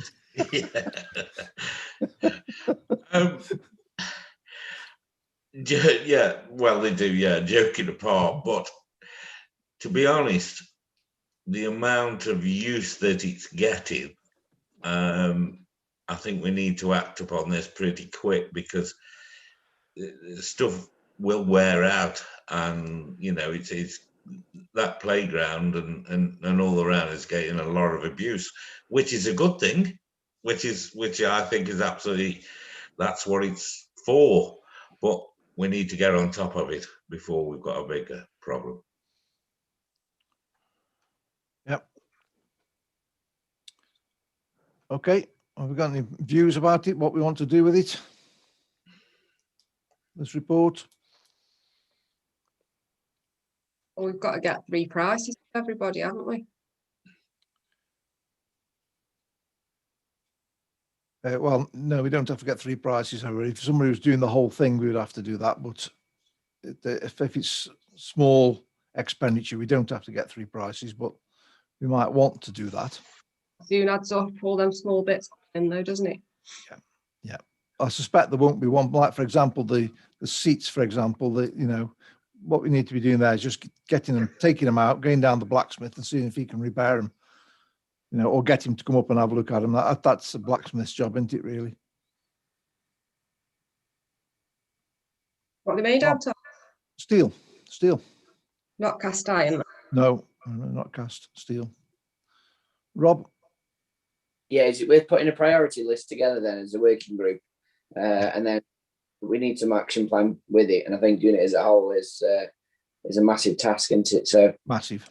Yeah. So potentially a firefighting list of what's desperate, and then do a priority list on top. Then. Yeah, I think if you have a look at the report, Rob, it's more or less there. You know what I mean? Yeah, it's more or less there. If you have a good read of that, and it's like, wow, we need to get on with the play equipment and the safety first, and then work on the other things. Yeah. The risk assessment is there, isn't it, Pete? The risk assessment there, yeah. So there was nothing. So just to ease at councillors' minds, by the way, there's nothing on the report that said on the ROSPA report that said we got to do it immediately. Okay, so just to be clear about that, there's nothing that's a danger to anybody or anything like that. There was nothing on there like that. It just said, and we went through the items, and suddenly they started to build up and up and up and up. You know, I mean, you talk about the concrete in the middle of the playing field, you know, the grassed area, they play football. It has been like that for probably 50 years, right? And nobody's hurt themselves. That doesn't mean to say nobody's going to hurt themselves tomorrow, but... You're a skilled player, Pete, like what I was, you go around that concrete, no problem. Yeah, well, that's it. I know. That's it. The good lads, they knew where it was, didn't they? Yeah. Yeah. So, you know, so I just advise you to read the report, and there is a lot of expenditure coming up there, which we won't be able to do this year anyway. So we've got to prioritise it and get quotes for it, and et cetera, et cetera. So I think just to move things on, could I suggest that councillors read the reports so that they know what we're talking about and go down and acquaint themselves with the site, and so that we're all at the next meeting, we all can make some decisions on what we're doing. And the only thing I would say, ask that we need to do, Denise, is to get in touch with the people where that who make that bit of kit, to make sure where we've had that child get his leg trapped, and they couldn't get the child out for 10 minutes, by the way. He was stuck halfway down this pole.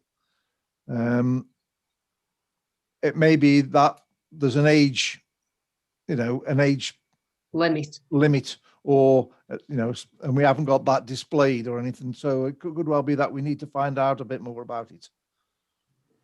Okay. Yeah, I've just sent that report out to everybody as well, so that's okay. Everybody should have a copy of that now. Okay. Yeah. So that's that. So next thing then is plans for community events to officially unveil the clay statue and thank organisations. So I'm just telling you that's going ahead, and you know, on the day that we said it was going to be. So it's going ahead. It's not going to be. It's Wednesday the whatever, can't remember. Let's have a look. July, because that's when June the whatever. Hang on, let me go for it. When are we allowed to go in the pubs? Monday. No, we're not. Okay, so Pretty sure it's the 23rd. It's the 23rd. It's the 23rd. Pretty sure. It is the 23rd. Okay. 23rd of May. June. June. Yeah. And we're not having any entertainment or anything like that. It's just a chance. It's first chance everybody's going to get together and have a pint. That's really what it is, or a drink, and you know, hopefully have a chat and etc. etc. We still got to comply with COVID rules. Okay, so it does mean that we're going to have to think of social distancing and stuff like that. Although that appears though that those rules are going to change, but we don't know yet. So there'll be a little bit of moving about, dancing at the last minute to try and make sure we comply. Okay, so I suspect there'll be about 100 people that we'll be inviting. I did them up the other day. All right, so that's happening.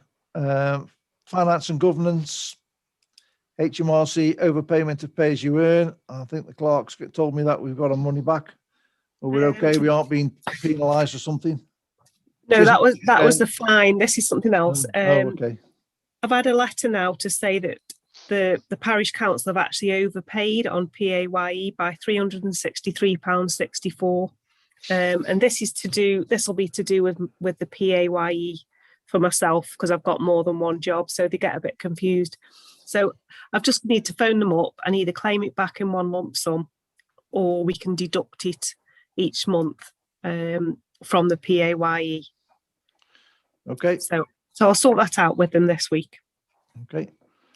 So authorising payments is the next item on the agenda, which I think is we've got a list of things here, although I can't see now because it's gone dark.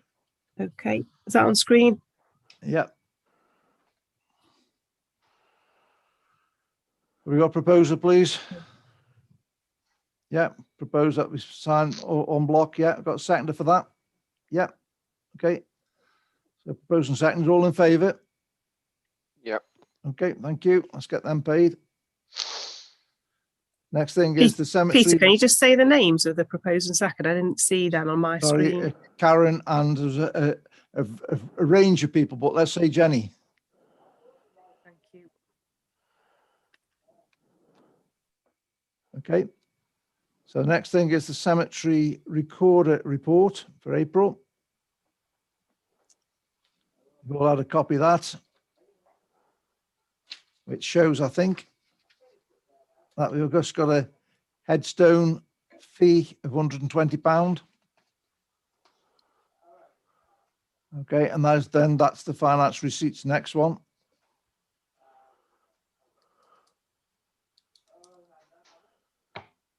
Okay, that's that headstone fee. So that's just a report. Okay, then we've got an allotments report from Mr. Tate, allotment secretary.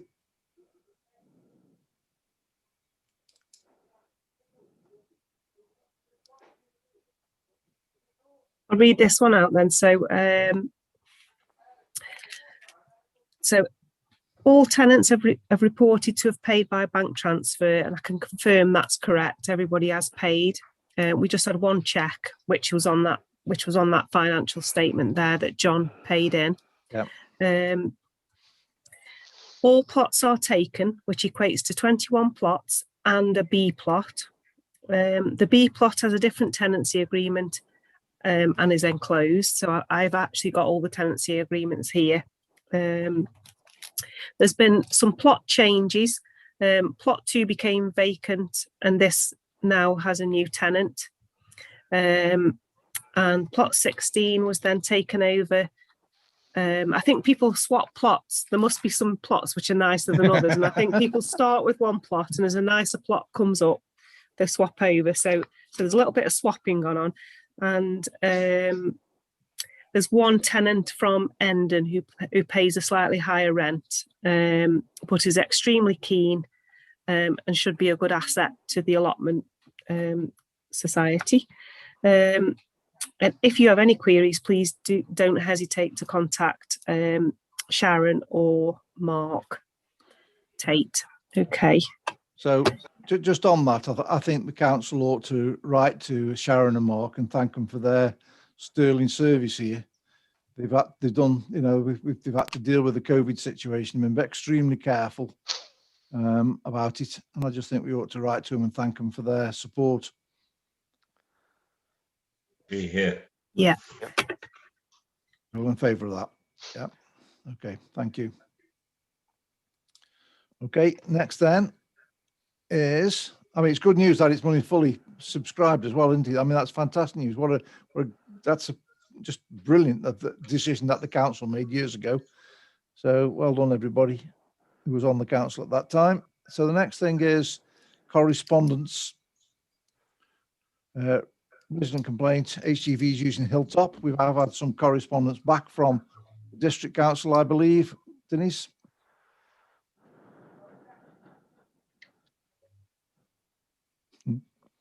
Sorry. Okay, here we go. Yeah, so thank you to Peter, Adrian and Karen, who all helped me compose that letter. So that was sent out to Councillor Ralphs at SMDC, and also Alan White at Staffordshire County Council. And I also copied in the MP, Karen Bradley. We've had a response from Councillor Ralphs, who said, "Thank you for your letter regarding HGV problems in Brown Edge. You are quite correct when you say that this is an emerging problem throughout the moorlands. Some HGV drivers seem to blindly follow directions from their sat-nav, even though the route is identified and is totally inappropriate for heavy traffic. It is, as you will appreciate, a matter for Staffordshire County Highways, but I am more than happy to be involved in helping to find a solution to this problem. The possibility of a serious accident leading to a loss of life is a major concern and must be dealt with as a matter of urgency." And then she's gone on to say, have I made the district council representatives aware, which I have, of course. I think that with the combination of Brown Edge Parish Council, your 3 district councillors, your county councillor and myself should produce a successful solution. Please be assured of my help and support. Best regards, Councillor Sybil Ralphs. Okay. Well, that's good to know they got support from them anyway, but I still think they're missing the little point about, you know, it is partly to the district council in the fact that if planning has been given for this site, okay, the question is why? And if it hasn't, the question is why is it still taking place? So there's a little bit more on it than that, but at least we've got their support. What site are we on about? The site across Barrage Lane.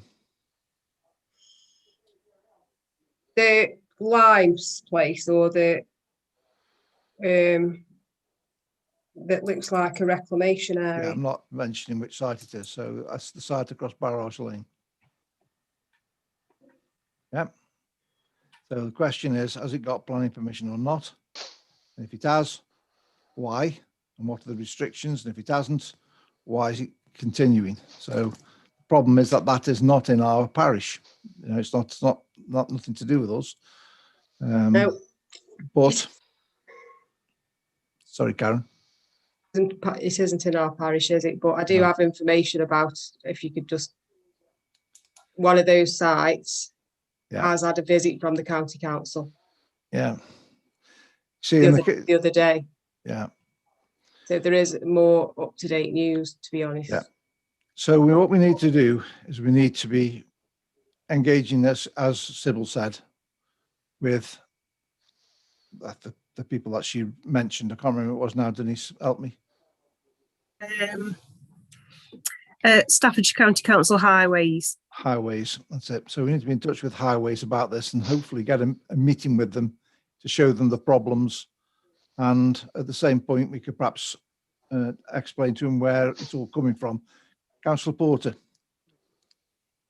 Thank you, Chair. Yeah, I mean, I did discuss this with Councillor Ralphs privately before the meeting, you know, and obviously the fact we both received letters from you about it. And I was actually saying that one thing that Highways could look at as a potential, I mean, it might not produce some magic solution, but it might help to deal with some of the problems. But you could have some particular signage to let the vehicles know that those routes are not suitable for heavy duty vehicles. So you can have some specially signage put up in the appropriate places. You know, obviously it's difficult because it's not something that's going to definitely stop all vehicles, because quite often with these vehicles, you'll get people that don't live in the area that don't always appreciate the local context of, you know, us having narrow lanes. They'll just come into the area for a job and they'll just go down the lane without knowing all this, which is why the signs actually could be useful. So I think obviously, yeah, as you say, we need to have a meeting with Highways, and that's probably something for Keith to look at with us. But I think some signage for this would help the matter. You know, if we can possibly try and persuade Highways into, you know, installing some HGV signage to say that, you know, this lane is not suitable, this route is not suitable, and, you know, these sort of heavy duty vehicles are not suitable for these lanes, you know, that might help. Yeah. But Okay, we Keith. have discussed this. Yeah, sorry, come back to Karen in a second. Keith.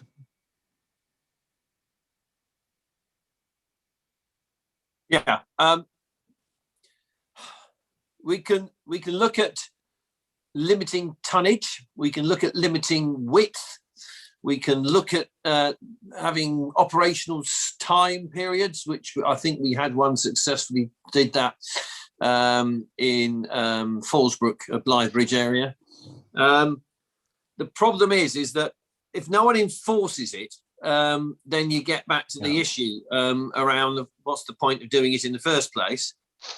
And all these limitations, whatever they might be, even putting up a sign up saying unsuitable, well, you can't have it if it's an opinion. You can't rule the streets with an opinion, unfortunately. And the other issue you do have with a lot of these things, which is why you can't limit them. And I met a tractor yesterday, and I've never seen a tractor this size before. Even I was taken back by it. I mean, it was twice the size of a normal, large, very large tractor with a great big hopper behind it. God knows what it was doing. And it was completely unsuitable for the road it was on. And yet these vehicles are getting bigger and bigger and bigger, and there doesn't seem to be any limitation. They just put bigger tyres on them and go, yeah, well, it's still so many pounds per square inch on the rubber. You know, we can get away with it. But I think there's a complete lack of realism on this. We've also got all the issues down Park Lane, which I've been berated about on numerous occasions. But again, that's to do with the operational licensing conditions of particularly areas where buses or other large vehicles have to come and go from a certain, licensed premises, which is to do with licensing and planning, and not to do with highways. We just have to patch up the consequences a lot of the time.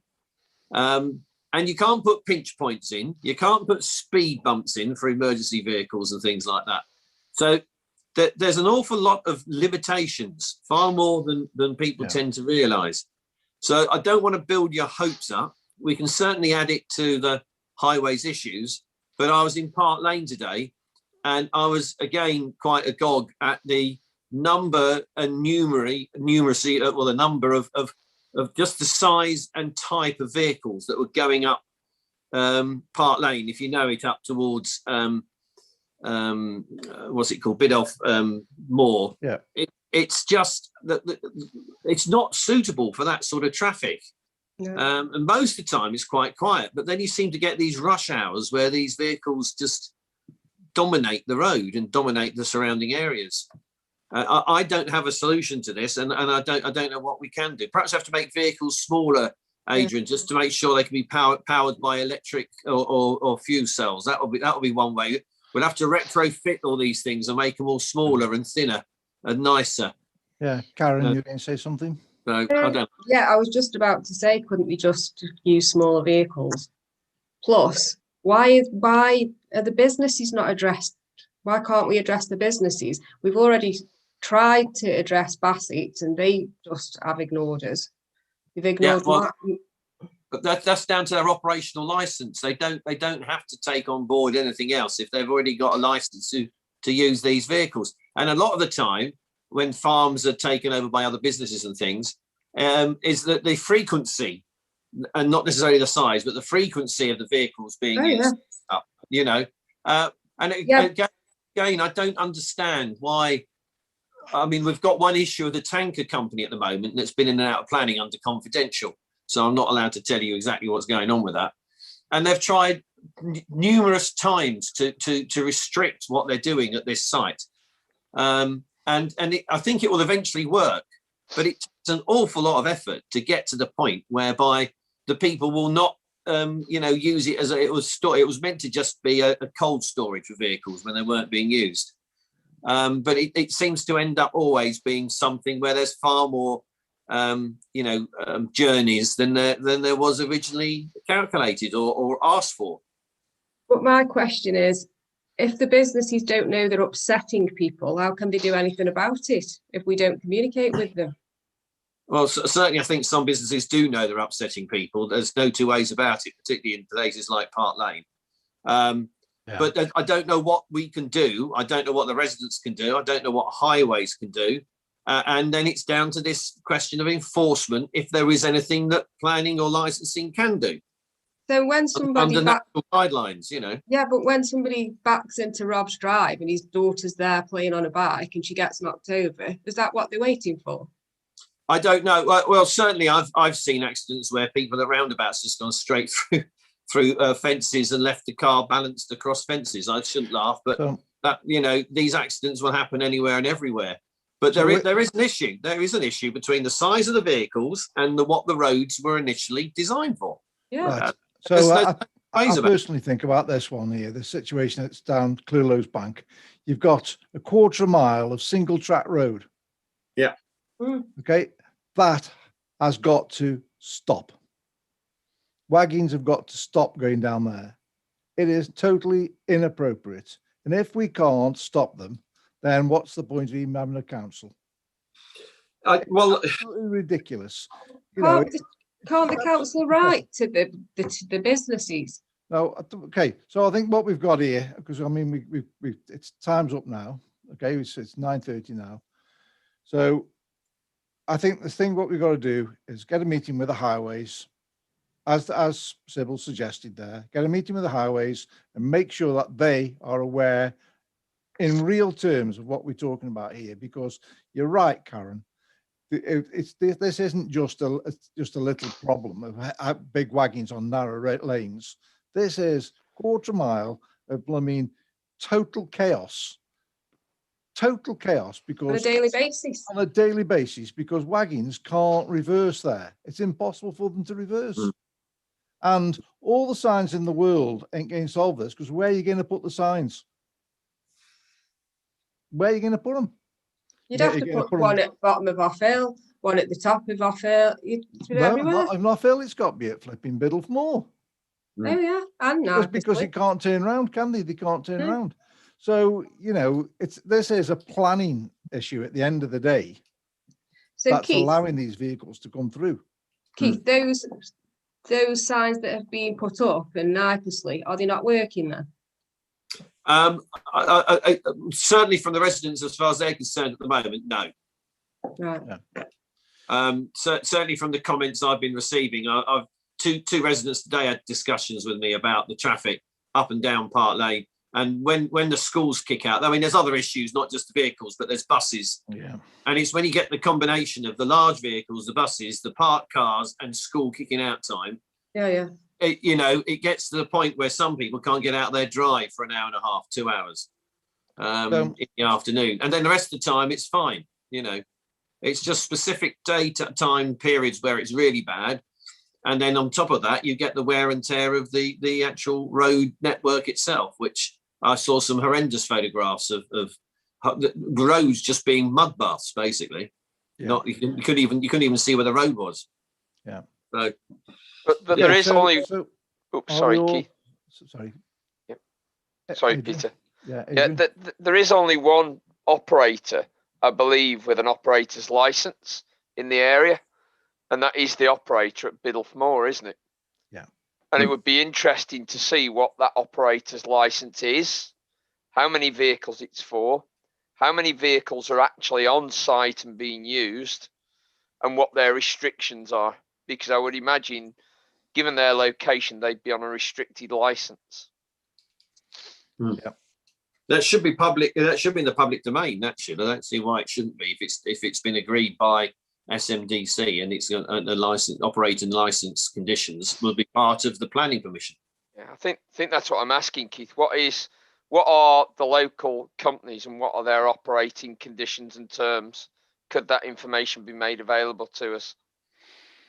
I'm surprised it's not. I thought it would be, but anyway, I could find out. But that's more of a district council role, which would be Joe, really, not me. Yeah, let me inquire about that. I'll speak to the planning team about that, and I'll also speak to the license team as well, because obviously this is a planning and license type issue. It crosses over both, so I'll speak to both teams about this, try and get a few answers if we can on it.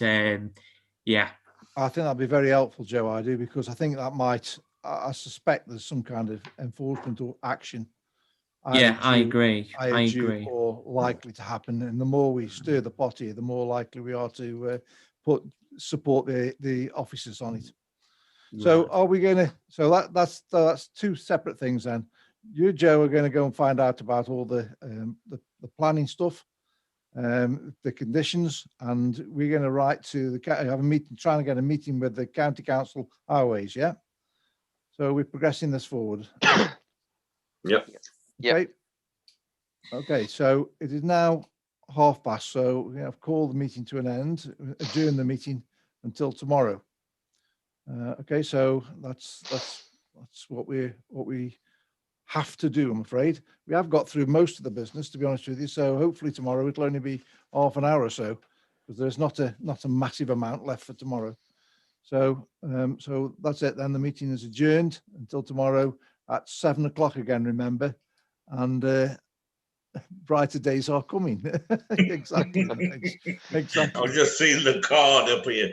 I'm in James' office. So. Absolutely right. And so after tomorrow, that may well be the last meeting that we have, sort of, I don't know, online meeting. So we possibly could be meeting again in the village hall. So I look forward to that, because I do find these meetings very difficult to chair. So we find out how much we've all shrunk and grown, don't we, as well? Exactly. Yeah, exactly. I've got the wear left. So yeah, so thank you all very much for your attendance, and I'll see you hopefully tomorrow evening. Yeah. Thank you. Thanks. Bye. Good night. Bye. Bye. Bye.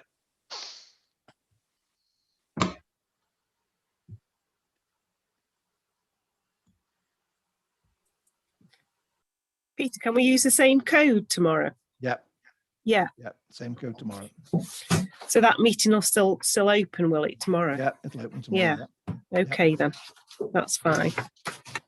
Thank you. We're still live on YouTube at the moment. Yeah. So I'm just gonna